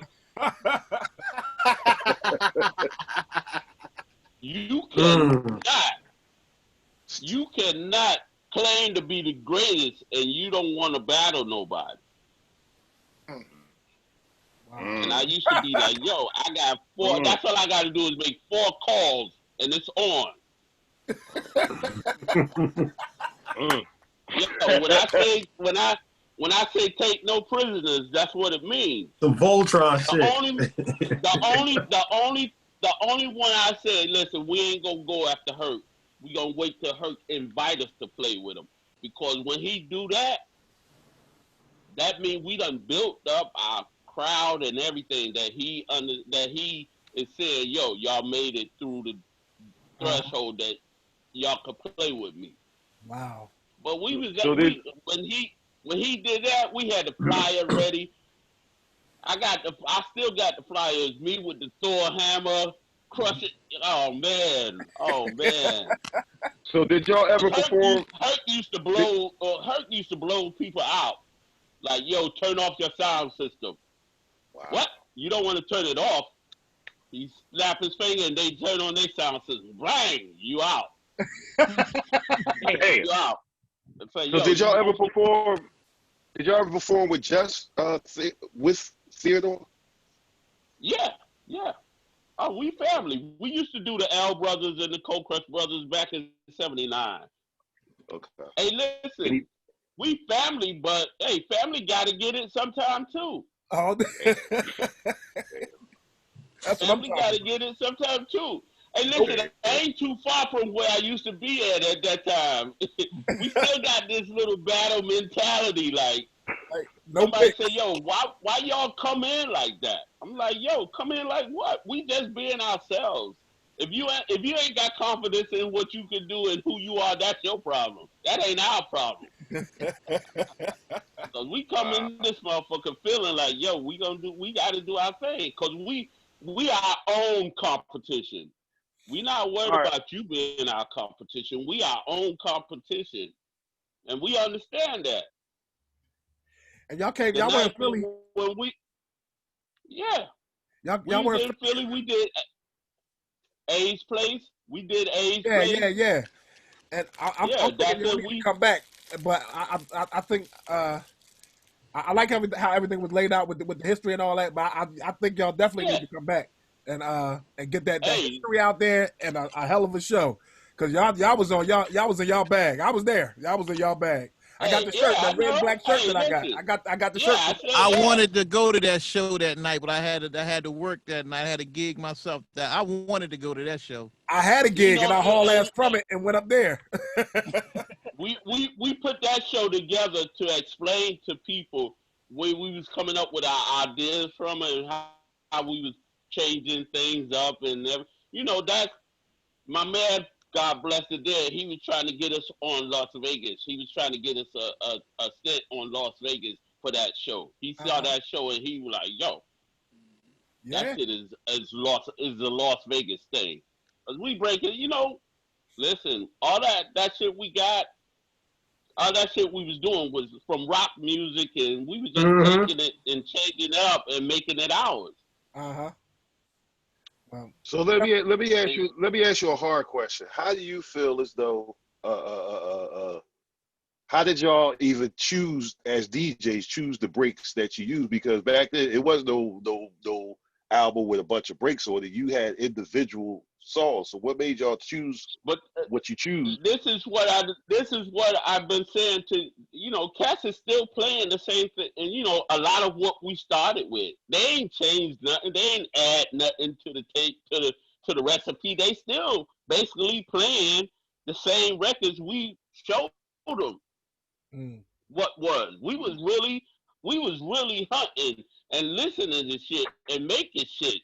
Oh no, we got to play that on 45. When I hear somebody play something and they play it on this regular, I said no, that you got to play that on 45 for it to, that sound like what you think you played. It's a 33, but you got to change that to 45. We did all that shit in the house. We played it. We played it on 33. We played it on 45. We did all that shit. We played it on 45 and speed it up and slow it down just to see if we could get it on time. Prime example, Truck Turner. Look at look through. Yeah. If you play it on 33, it sounds whack as hell. You play that shit on 45.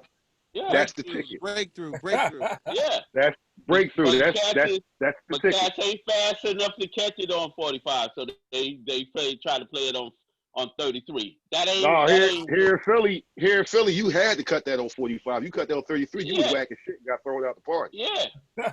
Yeah. So when cats don't want to give us credit, come on, man. Well, you ain't did nothing first. We did all that shit. We bought all that shit till you had on the fucking silver platter. You ain't changed nothing. You ain't added nothing to it. But I did it first.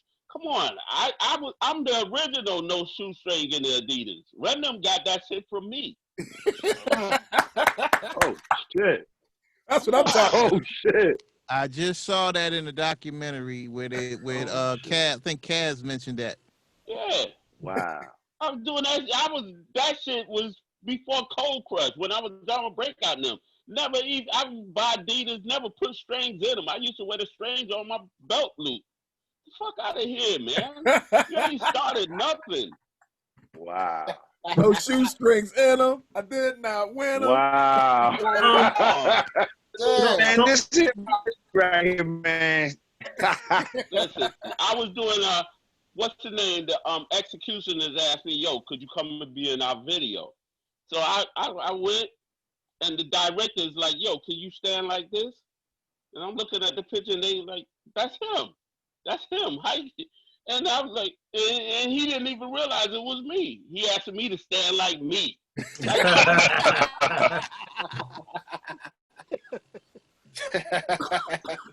Yo, come on, man. And listen, All right. I'm just the ordinary guy. I just happen to have did a lot. That's all. Uh-huh.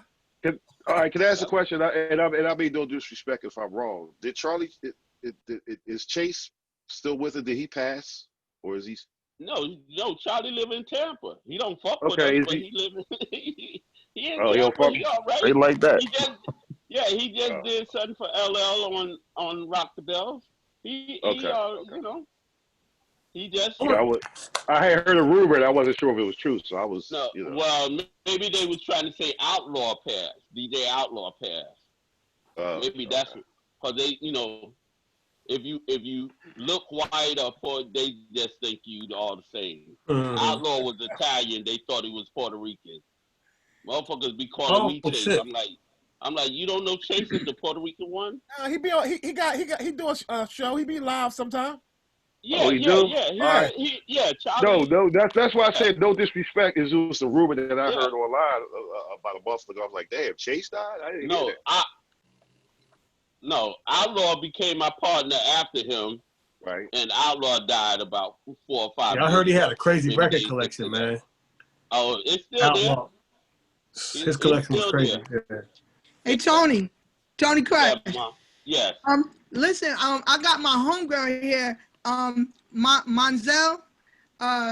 She did she got, you know, she go to college and stuff. She a teacher at the school in the district I work in, and she just did this really dope report on hip hop. And I know she ain't gonna say nothing, so I'm just putting it out there. Yo, Monzel, come on, say something, ask something. That's Brother Tony Crush. I know you got some questions. I'm afraid y'all was attacking Africans earlier. I don't know. Listen, I had to put her out there because I want her to. Hey, listen, Mom. Where your face at? We gotta see you. Where you at? I'm coming. Let me see my face. So how you do this? Okay. That's my sister. We work together in the Fallsburg school. I don't have any earrings on. Y'all you good. Natural is the best, Mama. Natural is the best. Absolutely. But I had to put her out there because she did this dope report on hip hop. So to see you is a blessing because I hit her up. I said, yo, Tony Crush gonna be on the interview. You gotta come through. And she here. I'm over here. I'm like, I done sent everybody a message. I'm on a Zoom with Tony Crush. Yo, don't give me like that. No. It's growing up in hip hop and as an African too. I grew up in Jersey. The dynamic of where it has started and where it's going. The class is history. It's a history class. It's a history class at SUNY Empire. It's a cultural class. My major is cultural studies, so I can get into teaching. And the first thing when I saw a hip hop class, you know, I had to jump on it. I'm one of those people that still has a crate of records and my tapes, the first Wu-Tang tapes and all that kind of stuff. I'm in my late 40s. Yeah, I'm in my late 40s also. So this conversation is like mind blowing to me. I've taken notes. I'm gonna get another A. Salute. So what question do you have? You got a question? Anything? No, you answered all my questions. I'm telling you, I'm sitting here like starstruck a little bit, and I don't do that. I don't do starstruck. I produce. Well, you ain't around no stars. Listen, I'm not a star. I'm the universe before I'm a star, baby. That's that. Hold up. That's that pimp talk right there. He ain't gonna let that slide in. That's that pimp talk right there. I gotta step my game up, man. Oh man, But what he said, which was most powerful to me, which I wrote down. I just got pieces of paper everywhere. if you ain't teaching, you ain't doing hip hop. That's the most inspirational sound I've heard in decades. That's probably going to be the title of my next paper, because I did law first. I studied law first, and my passion was never in law. It's not law in this country. And wow. Lawless. But I'm African in the sense of, you said something, somebody said something that we Africans don't respect African Americans. And in a sense, I can't really argue too much with that, because you hear me, I don't sound African. So I get the same thing you guys get. I was raised here. I get the same thing African Americans get. So I understand it to a point. However, when it comes to hip hop, we're all hip hop. It's farther. It's farther than the Bronx. It's farther than anything else. This is why I said I'm the universe, because exactly. I understood it when you said the understanding of them trying to put walls up, right, and we allowing them to separate us. Right. That's why we call it the Universal Zulu Nation. Right. Because it don't have no boundaries. Right. So when you accept this separation, like I was in England and the dude was like, yeah, our hip hop. I was like, yeah, what are you talking about? Our hip hop. Stop separating it. That's what they want us to do. They want us to do their job for them. Right. If we keep separating everything will be separated. Exactly. So we gotta come together as people and understand what it's like to be a human being. Get back to understanding all this 3/5. You black, you white, you gray, you yellow, you red skin. Like, come on, man. How long we gonna keep you mixed race and what you mean? When I looked up the thing behind race, that was put into place. That ain't like it was just there. That was put into in place and structured to keep us. And we gotta realize all this. It's only one race, and that's the human race. Yes. Exactly.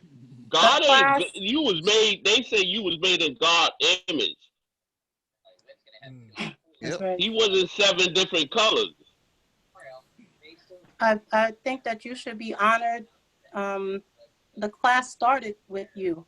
The class started. It did. The class started with Cold Crush. The class started with the history from the 70s of hip hop, or even the 60s of hip hop, and then onward. So the beginning was Kool Herc, Cool Crush Brothers, and it spent like 2 weeks on that, and there was a lot I just didn't know about the original gangs, how African Bambaataa started. I did not know about those things, and to see you to still have that teaching mentality that so many of the hip hop artists of today have gotten away from because it's not profitable to them is important. And you're appreciated, and I thank you. A lot of people are willing to sell their souls. For what? For what? If you sell your soul, that means you selling your kids, you selling your grandkids. You know, that it just don't stop with you. You got to understand how your worth. You got to understand, you know, like, come on, man. Like, I get up from tables like, yo, deal with Herc first. If you talking to me about money, deal with Herc first. You got to pay Herc first. Because I understand if money is at that table, it's going to be some money there for me when I do sit down. But I'm not taking a dime before you deal with Herc and Africa Bambaataa. See? That's what's missing. That's what's missing, man. Yeah. That's what's missing. John, I got a question for you, John. Out of all the elements, I mean, because of course you giving us all these jewels and gems right here. But I'm literally sitting here on one of my other computers and I'm looking. Out of all the elements of hip hop, like, and y'all can see this. That way y'all know I'm not tripping. How come, for some strange reason, I'm on probably the 7th page right now. Why is knowledge not even being mentioned in none of the elements of hip hop? If anything, that should be like the crown jewel of all the elements. It's not mentioned on nothing, on no page, no website, nowhere. Why? False teachers, man. They tell you that all the time. They gonna change it to what they want if you let them. If we say the 5th element is knowledge, that's what we say, and that's what it should be, because we the ones that put it together. They take it out. They take it out because they don't want you to understand that that's the 5th, that's worth anything to you. Kool Moe Dee said knowledge is king. Knowledge is power. They don't want you to understand that. They don't want our kids to understand that. They still want you to understand that being the president is the shit. And we just saw how that worked out. That's a whole nother Zoom right there. They change the person. They don't change the policy. They just change the person. The shit is still the same shit tomorrow. Because I mean, like I said, I'm literally, y'all can do this too. You'll see it. I mean, you'll figure, okay, if you supporting the hip hop, I know it. I know it. You making these websites and all that. You can literally see this. But like even on some pages, they got it trying to teach this as shit for 40 years. Africa, Bambaataa, Zulu Nation. We not a gang. We not a. We trying to share knowledge. Knowledge is king. Man. And we trying to, uplift our sisters. We trying to feed our family. We trying to feed the nation with knowledge, whatever. Everything positive they don't put out there, but everything negative, hip hop, hip hop, hip hop. They ain't putting out the fact that the shit is in the Smithsonian, the shit is in Cornell University. We inducted in Cornell University. They inducted the first 5 to 8 years of hip hop in Cornell University. My picture is beside my picture is beside the Gettysburg Address at Cornell. Wow. And I ain't got nothing else to say after that. Wow. and they'll say in a minute that hip hop is that is controversial, that it brings about violence and it brings about racism. And my question, I asked somebody this live on air. I said, okay, you say that. It was a white person. I said, you say that. So answer me this. Which came first, the word nigga or the Sugar Hill Gang? I'll wait. Checkmate. They're not going to tell you that we was invited to the United Nations in the year 2000 to sign a treaty with the United States that recognized hip-hop as a culture. Wow. They invited us, the pioneers of hip-hop, to the United Nations to sign a treaty to recognize hip-hop as a culture. And we had delegates from Africa and a whole bunch of other countries that was there to sign it too, that was saying that hip-hop helped their country. They're not gonna put that out there, that happened, that was good for the universe. They're not gonna put that out there. Because they don't want us to start coming together and understanding that we are the people. I'm like, yo, where is we the people at anymore? Y'all just letting them say what they want to say and do what they want to do. Where are we? Where is we the people? We the people should have some say-so in this. Facts. Come on, I'm sitting up here. I'm in the Smithsonian. I'm in Cornell University. I'm sitting here. I ain't living in no big mansion and nothing like that. All I know from here on out, maybe once or twice a month, I need to be talking to you. I ain't gonna lie. Just let me be that fly on the wall, because I definitely would like to get in on that. Hey, listen, I come to Philly. When I come to Philly, I'm with you and Tate, whatever. Come on. I don't come there and act like I'm anybody different. Nah, I come there and I'm family. You've been the same. You've been the same since I known you. You ain't never changed. Yeah. You was the same when I saw you in Philly. You was the same to me when I seen you in Mount Vernon. Like you all love. You know what I mean? I love you, man. Yeah. I'm about this. Listen, if it's hip hop, if it's positive, I'm about it. But just a lot of the knowledge and stuff that you've been dropping. Like we got clean away from the interview at hand. But a lot of the stuff that a lot of the stuff that you've been dropping is stuff that I needed to hear and stuff I needed and my personal to get my things in order. Like I'm sitting there just listening. I'm like, man, because this went from an interview to a personal conversation. Mm-hmm. Yeah, but a lot of the stuff is everybody need to hear it. There's a lot of stuff everybody needs. My son is 14, right? Uh-huh. My son come home with a book with LL Cool J. Look, Daddy.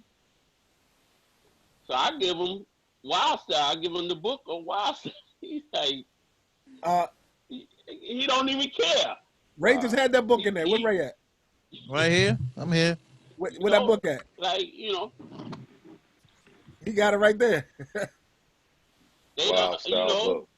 Yeah, well, it's not a book. This is that's the box set, ain't that? Yeah, this is the box set of the about the movie, and it just has information about the movie, pictures, and the actual 45s of the soundtracks.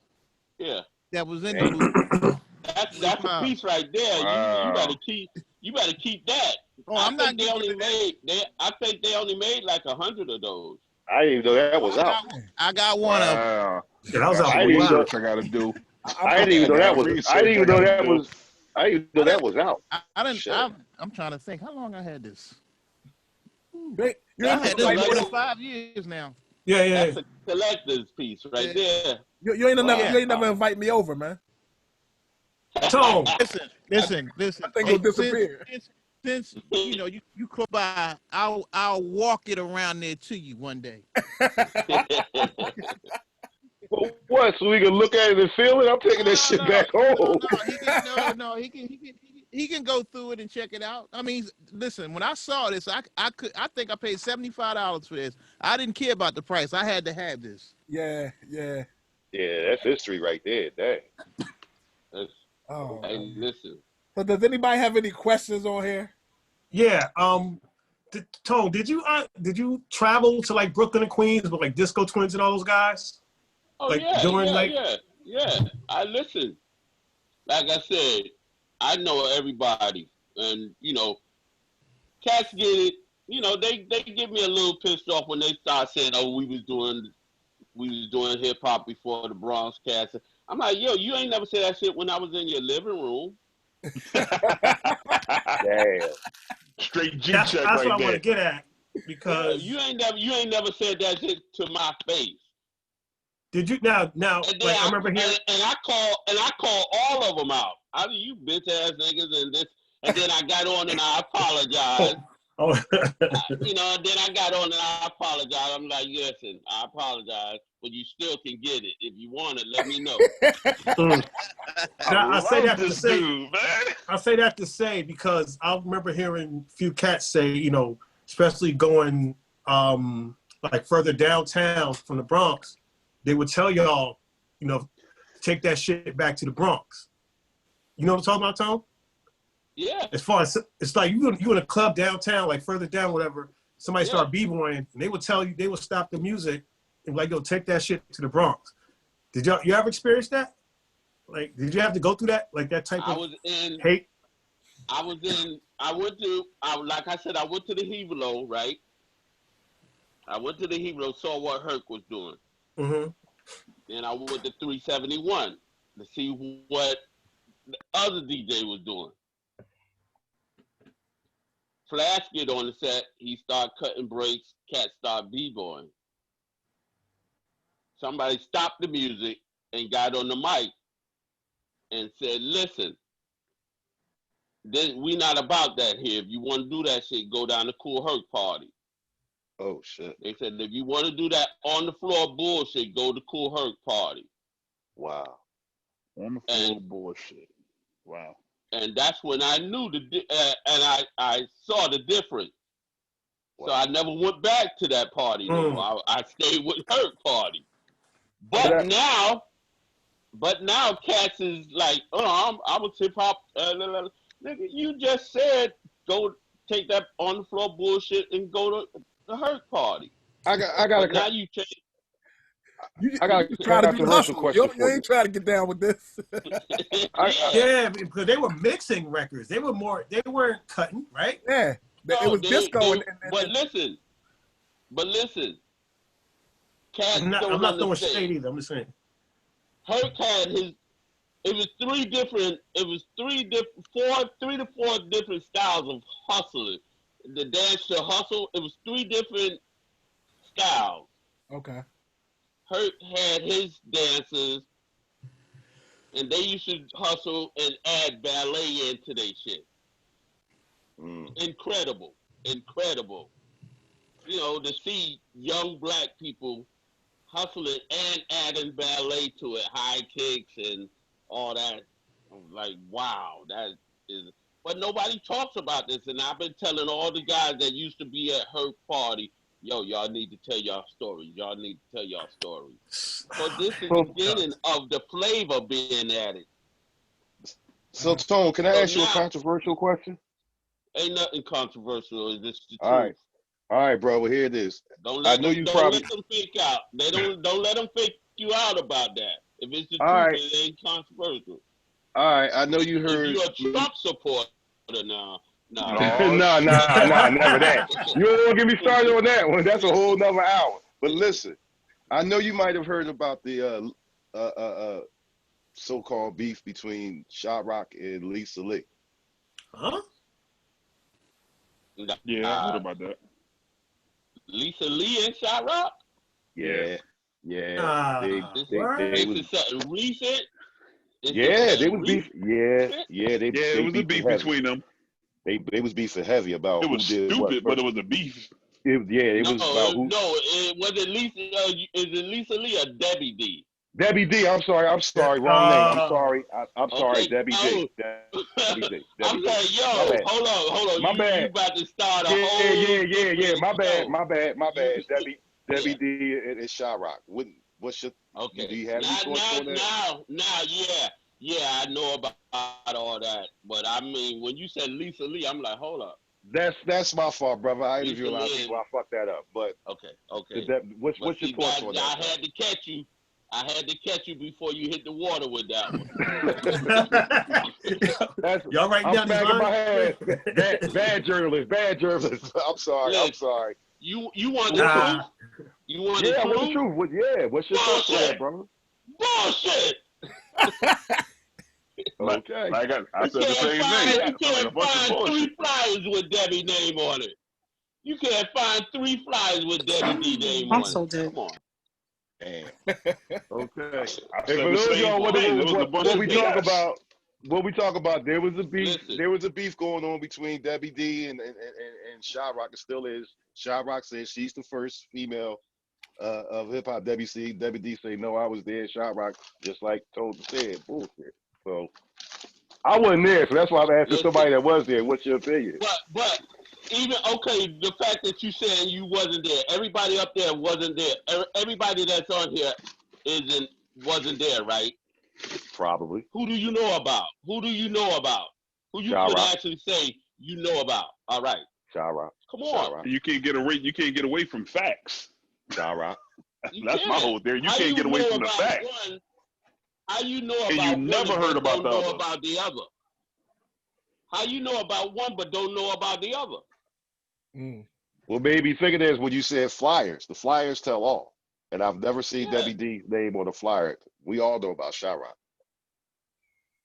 She got 2 flyers, she got a lot. If she got half a rhyme, she got a lot. If she got 1 record, she got a lot.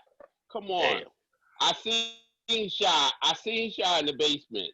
I protected Shy. I've been with Shy.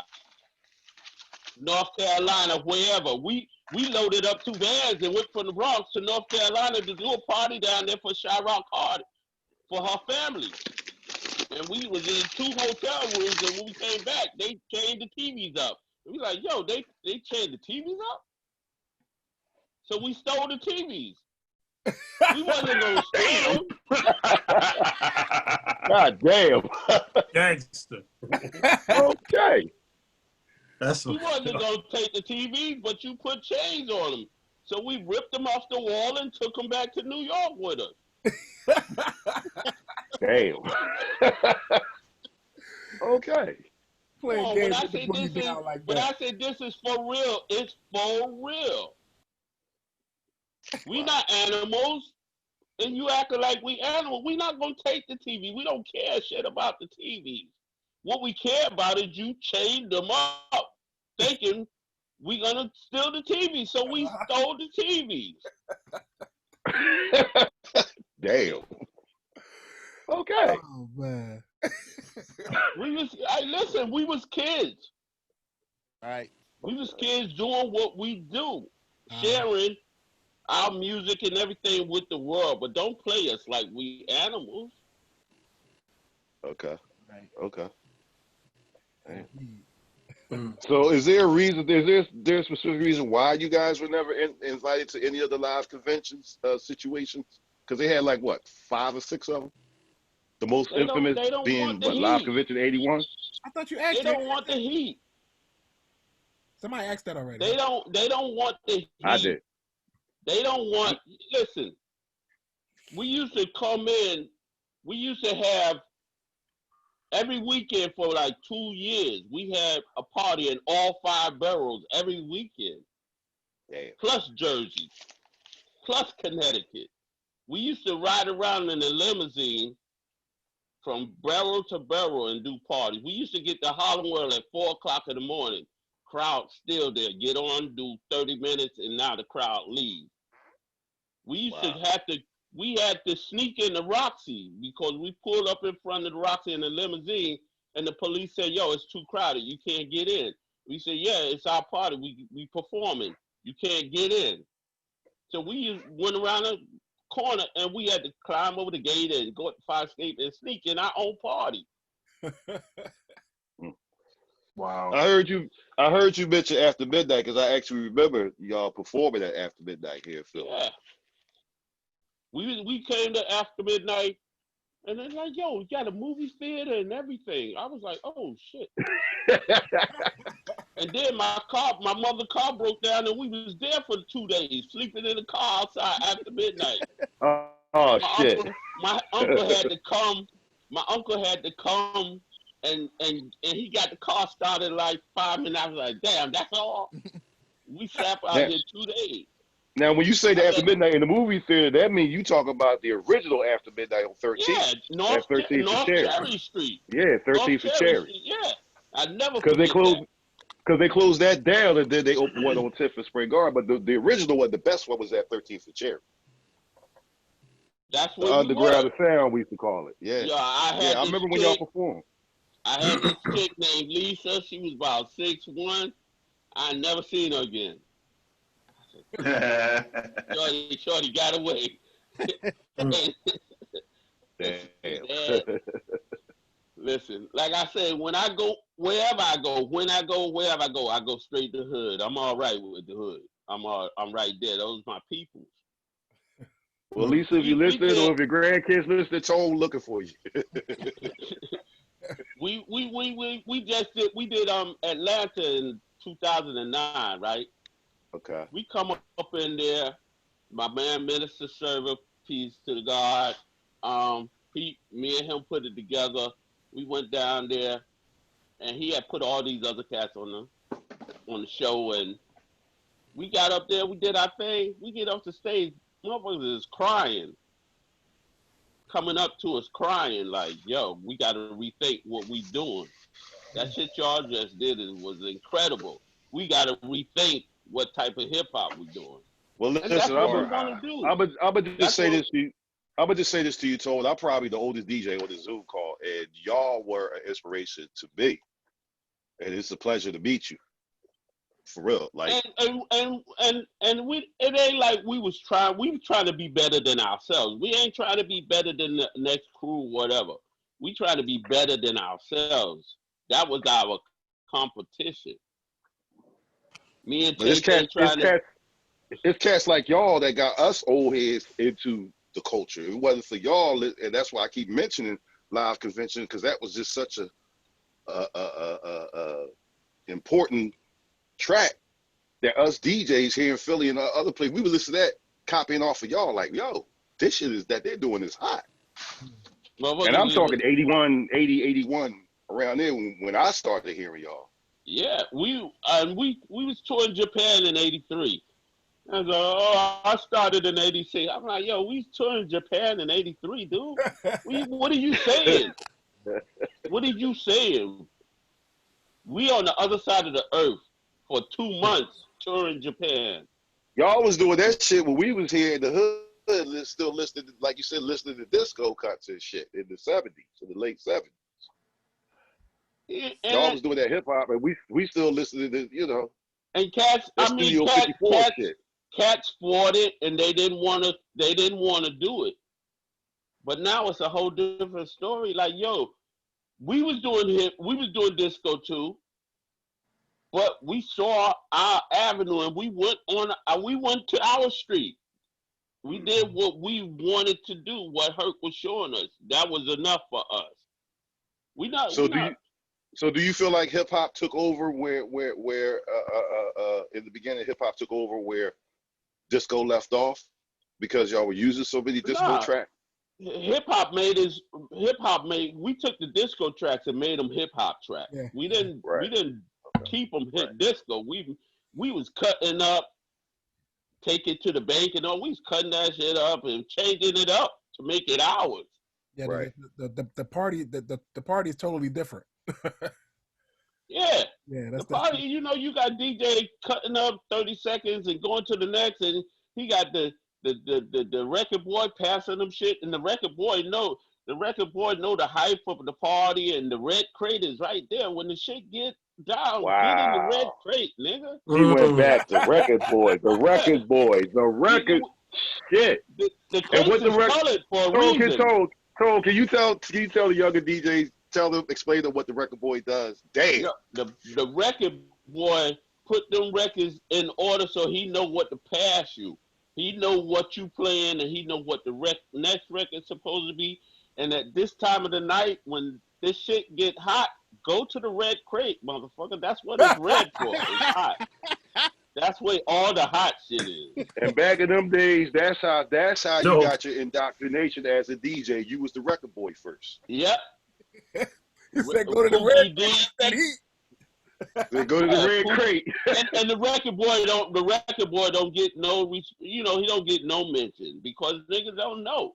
Pookie D was the record boy, and he passed that Pookie, wow. Yeah, he just 45 King used to bring shit to break out. Yo, this is hot. Right here. Come on, man. Come on. You talking about Pookie Blow, the boy that made work that body on the drum? Nah. That's a fake Pookie. We talking about little Pookie. Damn. Talking about little Pookie. That's the fake Pookie. Okay. So tell us about the real Pookie. Tell us about the real Pookie. Wait, what years was the Breakout Boys days with you? That from 74 to at the end. I was running between Cold Crush. I was doing both of them for like 2 years. I was doing Cold Crush and the Brothers Disco. What years is that? That's from 76, the end of 75 to like 79. Okay. All right. Because I was still down with Breakout then when it was the Furious 4 and the Funky 4 battle. I was still down. I'm just trying to in my mind. I'm just trying to incorporate. But then everybody don't know the Furious 5 was Cold Crush MCs before the Cold Crush that they know now. And they left Flash, and they came to me and Chase and, yo, and they was out MC for like 2 months, and then the Casanovas came to get them and made them go back. And this is why that's a whole nother story. This is why I say that the Cold Crush is the root of a lot of hip hop, because a lot of it came through the Cold Crush, and a lot of MCs have branched out. Dada Rock and Whipple Whip was the original Salt and Pepper MCs before. Came out. Oh shit. Yep. Well, can you say that again? Dada Rock and Whipple Whip used to call themselves the Salt and Pepper MCs. Get the fuck out of here. MCs. I'm sorry, can you repeat that? I missed the Dada Rock and who? Dada Rock and Prince Whipple Whip. So that's why they changed their name from. Oh, say it again. He said Dada Rock and Prince Whipple Whip. Were the original Salt and Pepper MC. So that's why they changed their name from Human Nature to wow. Salt and Pepper. Wow. The first time, I mean, I love Salt. I never really dealt with Salt. Me and Pepper is sweet. She's a sweetheart. Boo, boo, boo. First time I met them, I think it was in Studio 54. And she looked at me and she said, "I like your stuff." And I said, "Yeah, I could tell in your stuff."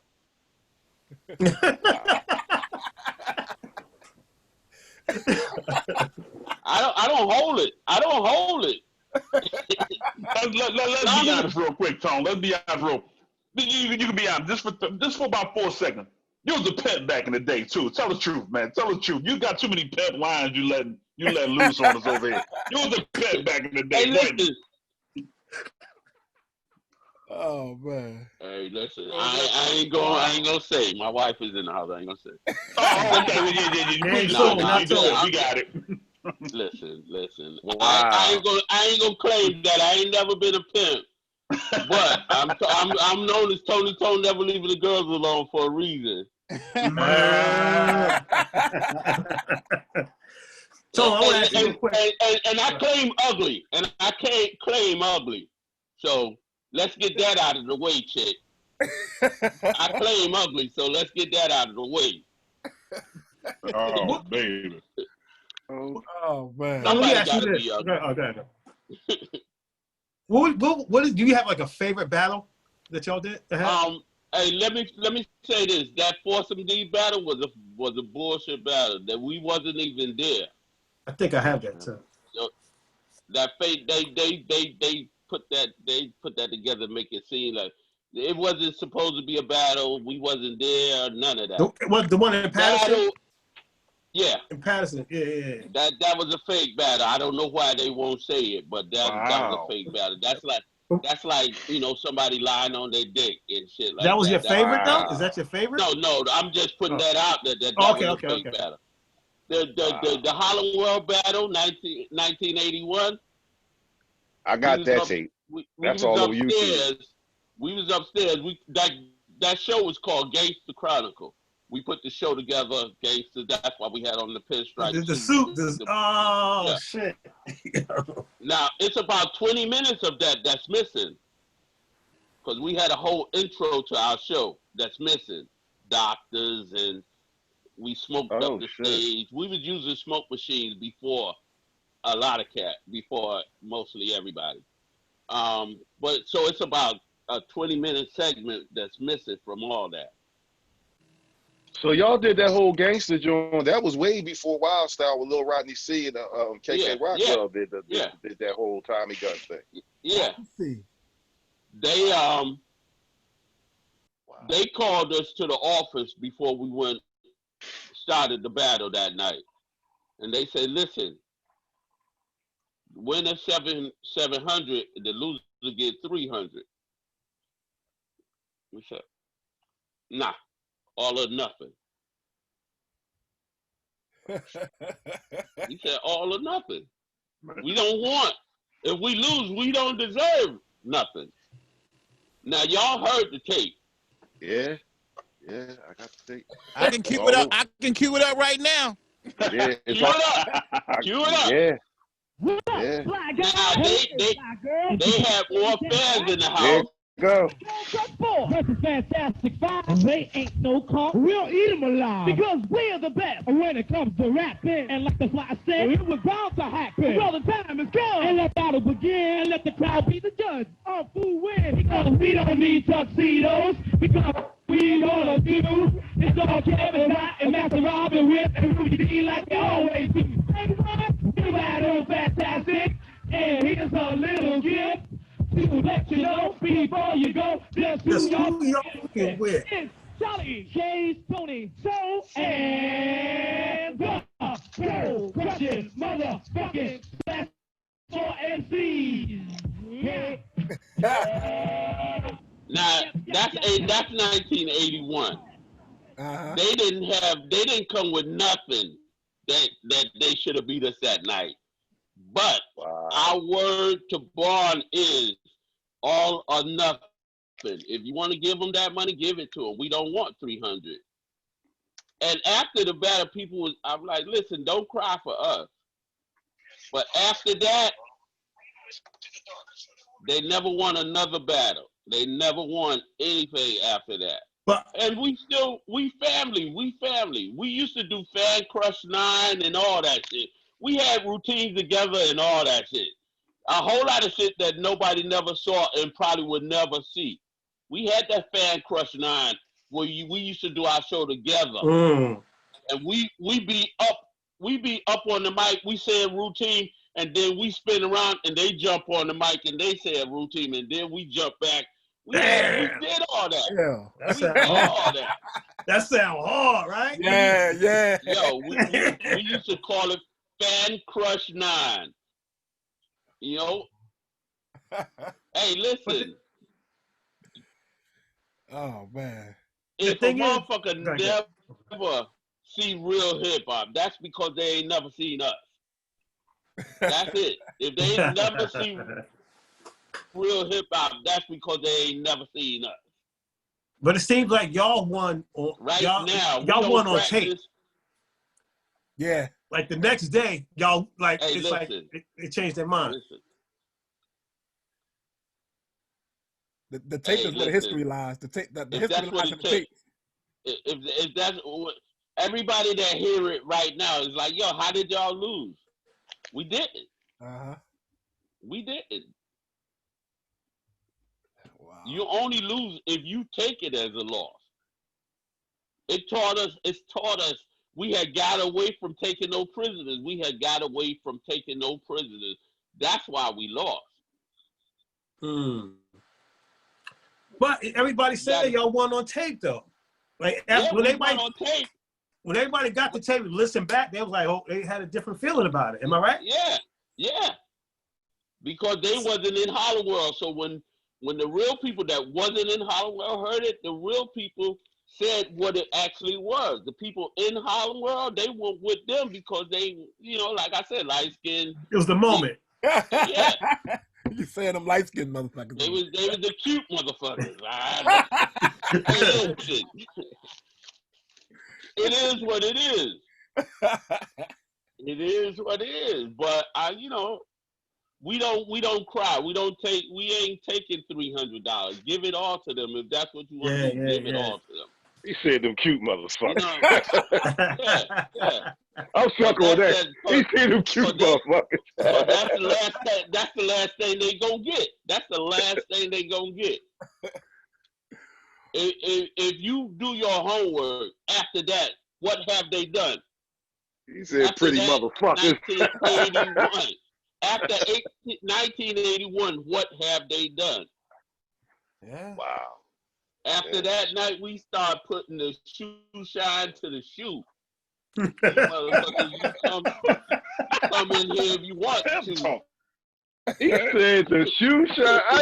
I'm stealing that. Hey, Tone, I'm stealing the shoe shine. Yeah. Y'all taking notes?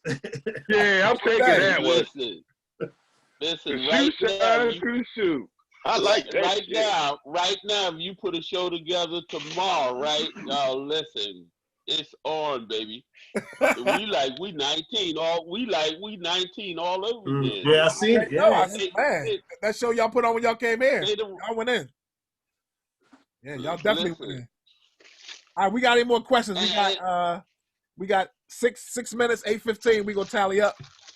I have a question. I have a question because it's on one of my questions. Oh, you got earrings on. You trying to look pretty. I don't go anywhere without earrings. I don't wear makeup, but if I don't have earrings, I feel so naked. Listen. Don't get in the mindset of that's what you are, baby. That No, it's not. Oh, it's not. That chocolate skin is that chocolate skin is doing something to me. Better be good. You better be good over there. Oh, man. So never leaving the girls alone. Anytime you want me to come to the school, just reach out and touch. That's all. That's all. Look at that pimp talk. I told y'all, man. Look at that pimp talk. It don't take but a second. Hey, I'm looking for real, look. I'm like, wait a second. Hey, Mazza, if you mess around and ask me one question about, I have them right on the phone. 3-way. There you go. So my professor just sent this question over to us. I guess for this week. So this is I didn't even expect this call. It says hip hop pioneers simply fashioned themselves experts on a brand new style, and then positioned themselves at the forefront of American consumer culture in the 1980s. The question is, what has hip hop accomplished? And I'm so thankful for you right now. You're cheating. You're cheating. I'm cheating. I'm cheating. Hold up. Oh, gonna make them stand up. She gonna get an A. She gonna get an A. Oh, damn. You had to readjust the seat for this one.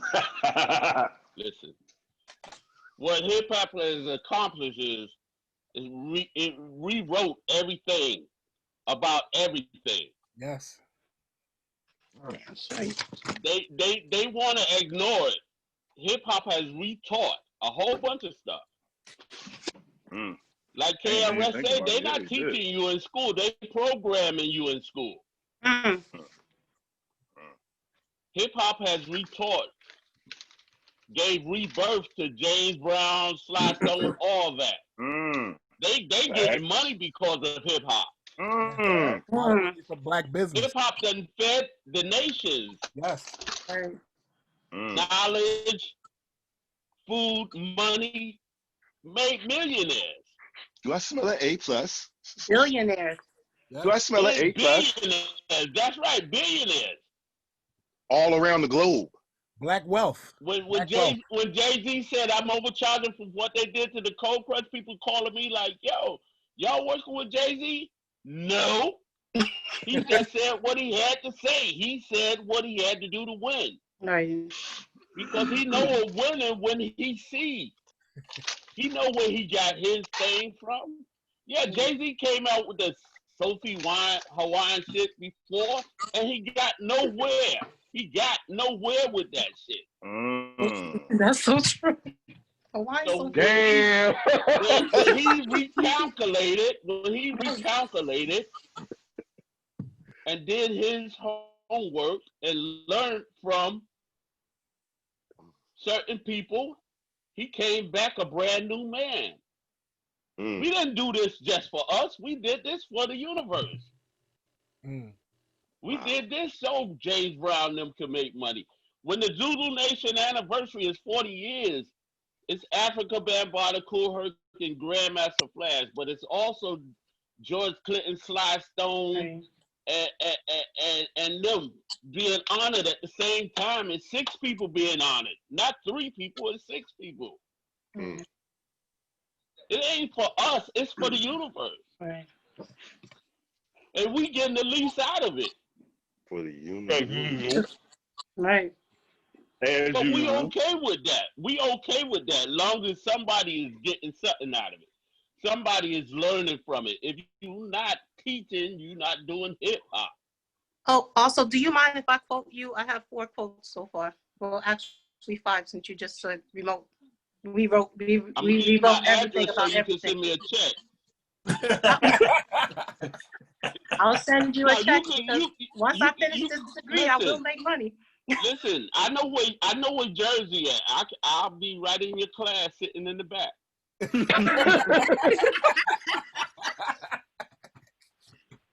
Yes, You know, you just basically said you'd be sitting right back here because I'm going to school online. Hey, but hey, Tony, just call me. I'll take you right to the crib. And she know where I live. If you don't mind, I like to use the we rewrote everything about everything. We rewrote, yeah, the hip hop rewrote everything about everything. I also would like to use if you ain't teaching, you ain't doing hip hop.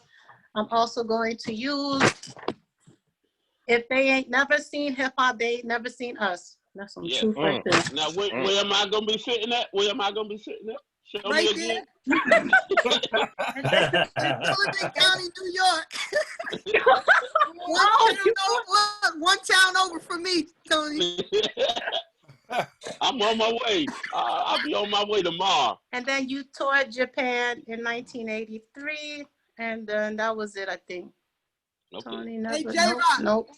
I had to hook up my homegirl because she had this class, man. Brought her right to your Zoom. That's what's up. Welcome. Hey, listen, use it all. Use it all, mama. Use it all. Yeah.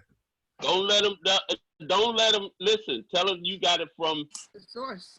The core. Right. Tell them you got it from the core of see, they keep trying to say what hip hop is. They trying to ignore what we say it is and trying to say what it is. And that's what we gotta get. We gotta stop. They took rock and roll from us, they took blues from us. We not letting them take hip hop from us. That's exactly how I'm leading up to it. See, thank you so much. That's exactly what I was gonna say, and you just took it all the way. This is like my final. When I say hip hop and us, I mean all of us. All of us. All of us. It ain't just ours. It's all of ours. But it can only be yours if you want it to be yours. If you're proud of it, come on. That's why they keep, hip hop was getting too powerful, too positive, and then they injected a disease in it. They injected a virus in it, gangsta rap. And that's what they do to everything that's too good. They inject the virus. Your computer is working fine, all of a sudden you got a virus. The same shit. Wow. They steer it back to the negative. Messes in the music, the OJs. This is what our people been teaching us through the music. And that's all we've been doing is teaching through the music. Yeah. Sharing gems. If you catch it, you catch it. If you don't, it's coming back around. It ain't just passing you and gonna leave you. No, it's coming back around and hope you catch it again. Hope you catch it. If you catch it, we was ready to go to Sun City for the apartheid, all that. Come on, we activists. We been in the trenches. We've been trying to help our people through this thing. And our people been ignoring and turning their back on it. And these other people been grabbing that up and making what they getting rich off it, feeding their family, feeding their countries, and we still got our backs turned to it. How could you have your back turned to something and you see people becoming millionaires from it, becoming billionaires from it? How can you keep turning your back on it? We intelligent, strong people. We just saying, wake up. Don't be afraid to hold that person's hand. If we form a chain, they can't break through. Thanks. And they keep downplaying it. Oh, they just playing records. No, we not. We teaching. We using these things as tools to teach. And developing a culture at the same time. None of us went to school to be DJs. None of us I ain't went to school to be a sound man. Come on. Like I said, I got kicked out of school. I wasn't even in school. How I get kicked out of school and I wasn't even in school that day? You got fired on your day off. You got fired on your day off. I come back you to get school fired and on they your say, day off. I come come back to school the next day and they like, oh, yo, you don't go here no more. I'm like, what? Oh, we saw you smoking in the hallway. I don't smoke. I wasn't even there. No, I don't smoke cigarettes. But it was another kid in the school, me and him, we the only two with sheepskins. He's smoking in the stairway, and they just picked me. So I went. Counselor got me into a GED school. I took the test. They were like, oh, we gonna put you in this 30-day program. They put me in a 30-day program. I took the test. I got my GED. I'm out of school. Fine. I got my GED. I'm out. Uh-huh. I tell my wife now, listen, I'm not built. I start reading, I'm falling asleep. Two sentences, I'm falling asleep. I'm so used to watching videos to learn stuff now. Yeah, but I'm saying they not teaching you anyway. They programming you. Yeah. They got us all motherfucker chopped down the cherry tree and this motherfucker stuck his finger in the dike. They got us believing all that shit. They're not teaching us our history. Facts. So that's up to us. Why do we keep believing their history? If they lying to us about our history, why do we keep believing they don't want you to take down the Christopher Columbus statue? Oh, you got to change the narrative in your household. I changed the narrative in my household. It all starts. It all starts with that one, and you got to do your part in your household, and it goes out like this. If you say something, you must be you're not American. You're a terrorist. Like you ain't calling the motherfucking Ku Klux Klan no terrorist.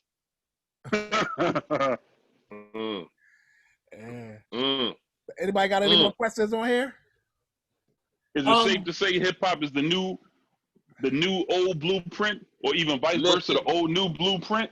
Listen, I was someplace. That's what I was someplace a couple of years ago, right? So we start playing hip hop. So I see all the older black dudes. They got the frown on. So I go over and talk to them. I said, listen. I said, why can't hip hop be the new revolution? They were like, ain't no revolution after Martin Luther King and Malcolm X. How you figure? I said, but hip hop can't be the new quiet revolution. He said, dude was like 10 years older than me. He looked at me. He said, listen, right now they can come in here and kill all of us. They be the same one telling our family, we gonna find out who did this. That's who you dealing with. Damn. That's who you dealing with. And I said, and I thought about it. I said, yeah, you right. Because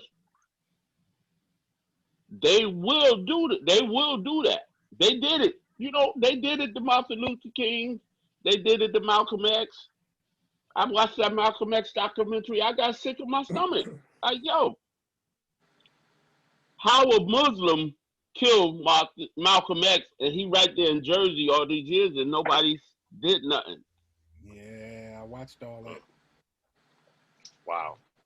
How you shot Martin Luther King, got him to the hospital, he was still alive, and supposedly the doctor smothered him with a pillow. Y'all know that, and nobody did nothing. Okay. How his brother drowned, he's a swimming instructor, he drowned in his pool at his house, but he ain't got no water in his lungs. Now that one was the part that got me. I ain't never heard somebody drown with no water in their lungs. We know too much and we ain't doing nothing about it. We finding out too much and there ain't nothing being done about it. People scared to talk. I wish come here if you want to. Yo, I mean, listen, I told somebody last year we should be putting a petition together. We should be suing the government because the government been letting all this shit happen to us for 200 years. And we just sit back and it ain't gonna change. As long as we let them do it, they gonna keep doing it to us. Facts. They killed off the positive. They trying to kill off the positive hip hop. the backpack, the Brand Nubian, all them, the knowledge teaching and the hip hop, they try to kill all that off with gangster rap. They gonna steer you to the negative. The whole native tongue scene. Yeah. Come on, that was good time. They was teaching, they was sharing knowledge. Yeah. When we have a conflict, we take it to Farrakhan. Farrakhan mediate for the Zulu Nation and all that shit. They tried to label Chuck D and them as terrorists. Yeah. What they told us was when we first started Cold Crush, one I remember was a police officer. He said, "Yo, your name is on the gang list at the police precinct." Damn. Like, we ain't no gang. But if you able to pull a crowd of people together, that's what they label you. Because they want to set you up. So they whatever they do, they gang. They could pull a crowd of people ain't nobody together. ain't nobody called Woodstock no gang fight. That's that bullshit. Yeah, but it's their bullshit because they make the laws in the government, and we just sit back and let it happen. Mm-hmm. I keep telling people we live in two different Americas. Yep, you got America. You got America with the C, America with the 3 Ks. Yeah, I'm gonna hit y'all with this. Def Jam tried to sign us 3 times. Guess why we never signed the Def Jam? Because Russell Simmons wanted us to change Cold Crush Brothers to Cold Crush Crew KKK. Fuck out of here. Cold Crush Crew KKK. KKK. What? Seize the case. What? Oh wow, Cold Crush. Wow. Did you hear that? What the fuck? That's why I'm sitting over here starting like this. Wow. And Russell wanted y'all to do that? Right. Russell wanted us to do that. Russell wanted us to do that. And Russell Book, he said we was the truest thing to hip hop, but we made a left when we should have made a right. He wanted us to do that, and I got up from the table and walked out. Well, ain't happening. I don't play with that. Man, that's some serious bullshit right there. Wow. Now talking about selling your soul and all that. Look at them the same way now. Listen, like I said, I listen. We was boys. You used to call me every day. Teach me this shit.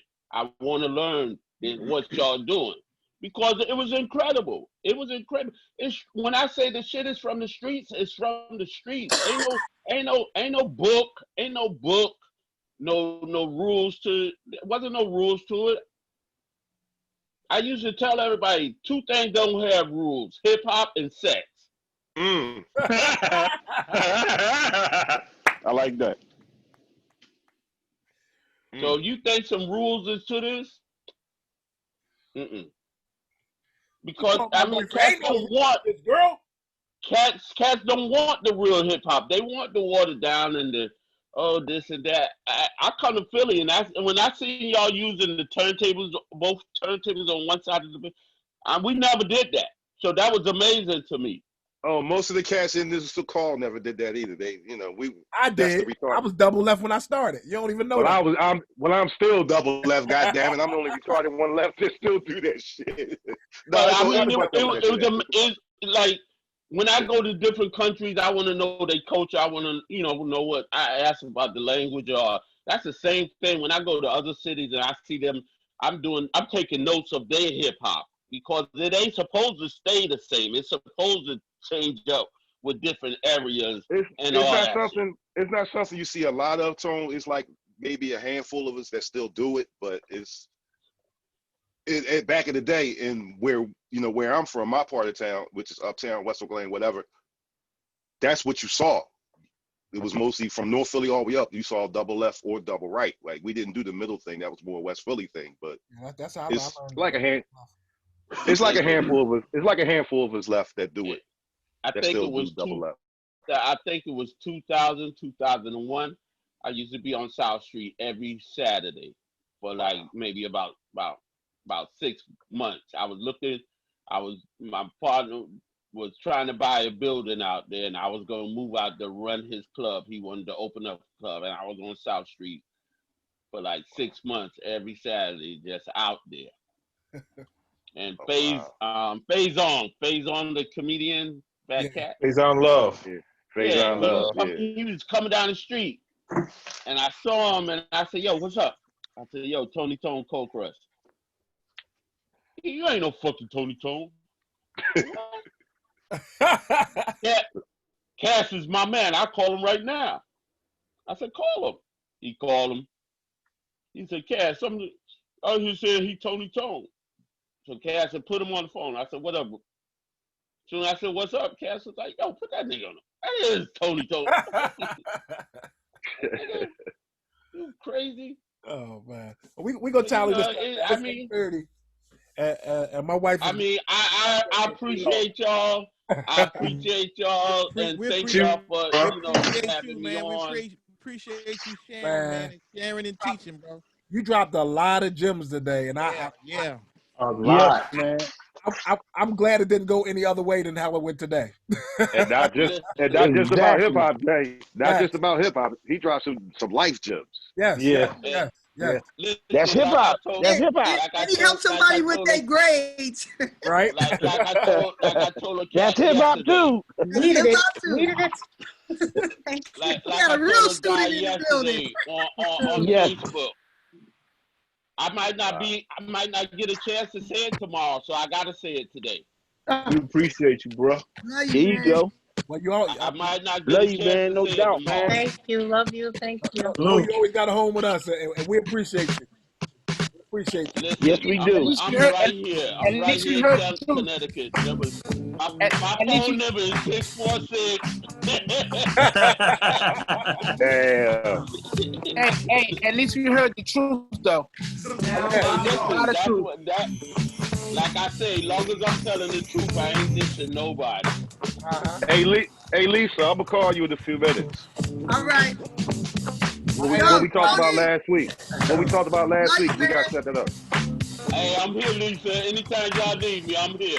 All right, that's what's up. Hey, Appreciate you, Joe. I gotta come out to Philly, Jay. Yes, sir. Whenever you're ready, I'm here. After the All right. All right. J-Rock, love you, man. Love you too. Yeah, thanks, Jay. All y'all, kid. Yo, Hey, baby, I'm gonna call you in a few minutes. All right. Stand by, Lisa. My God, love you, sis. Peace out, so fellas. much. Hey, please. Huh? All right. And there you have it. We had the legendary Tony Tone. There it is. The Cold Crush brothers, and he dropped a lot of gems. It's a lot of it's another direction I wanted the interview to go in. I wanted to get a touch on a lot of stuff, but he was dropping so many gems that I felt better having him talk and be authentic with the things that he was saying, and I learned a lot, and I'm pretty sure a lot of people out there learned a lot, and there was a lot of gems that was dropped, whether it be hip hop or on life itself. We're gonna have a lot more interviews and stuff coming up. We got a lot of different people that we want to get in touch with. But Tone, man, that was a great interview right there. I appreciate him. That's true history in hip hop, and hope everybody enjoyed it. And Monday we'll be right back at it. I'll let y'all know who we got for Monday. Look for the flyers and stuff. The flyer will be up. But I hope everybody's enjoying this little series that we're doing with everybody. Whoa. Yeah, no doubt, Jay. What about Thursday? Nah, we come back Monday. Yeah, J-Rock gonna be on Thursday, Tony. J-Rock, me? Yeah. You. I ain't got nothing to do with it. Y'all got to set it up. Oh, okay. I set it up. Billy gonna set it up. I'm trying to find. I couldn't find you on Facebook, man. Jonathan Hines. J-O-H. Say it again. Jonathan Hines. His government. Okay. His government. JOHNATHAN HINES. All right, yeah, Put man. DJ J-Rock in there, and Jonathan. My name will come up. My real name. Cool, man. Yeah. Why? Now I like what you're doing, bro. I like what you're doing, man. I want to, hopefully I can, Yeah, you got a lot of knowledge. You've been helping with all the good questions because. Thank you. No, it's not about that. I'm just more curious, just like y'all, you know. Oh Yeah, man, so we gotta get out of here. My wife gonna kill me. I'm an hour late.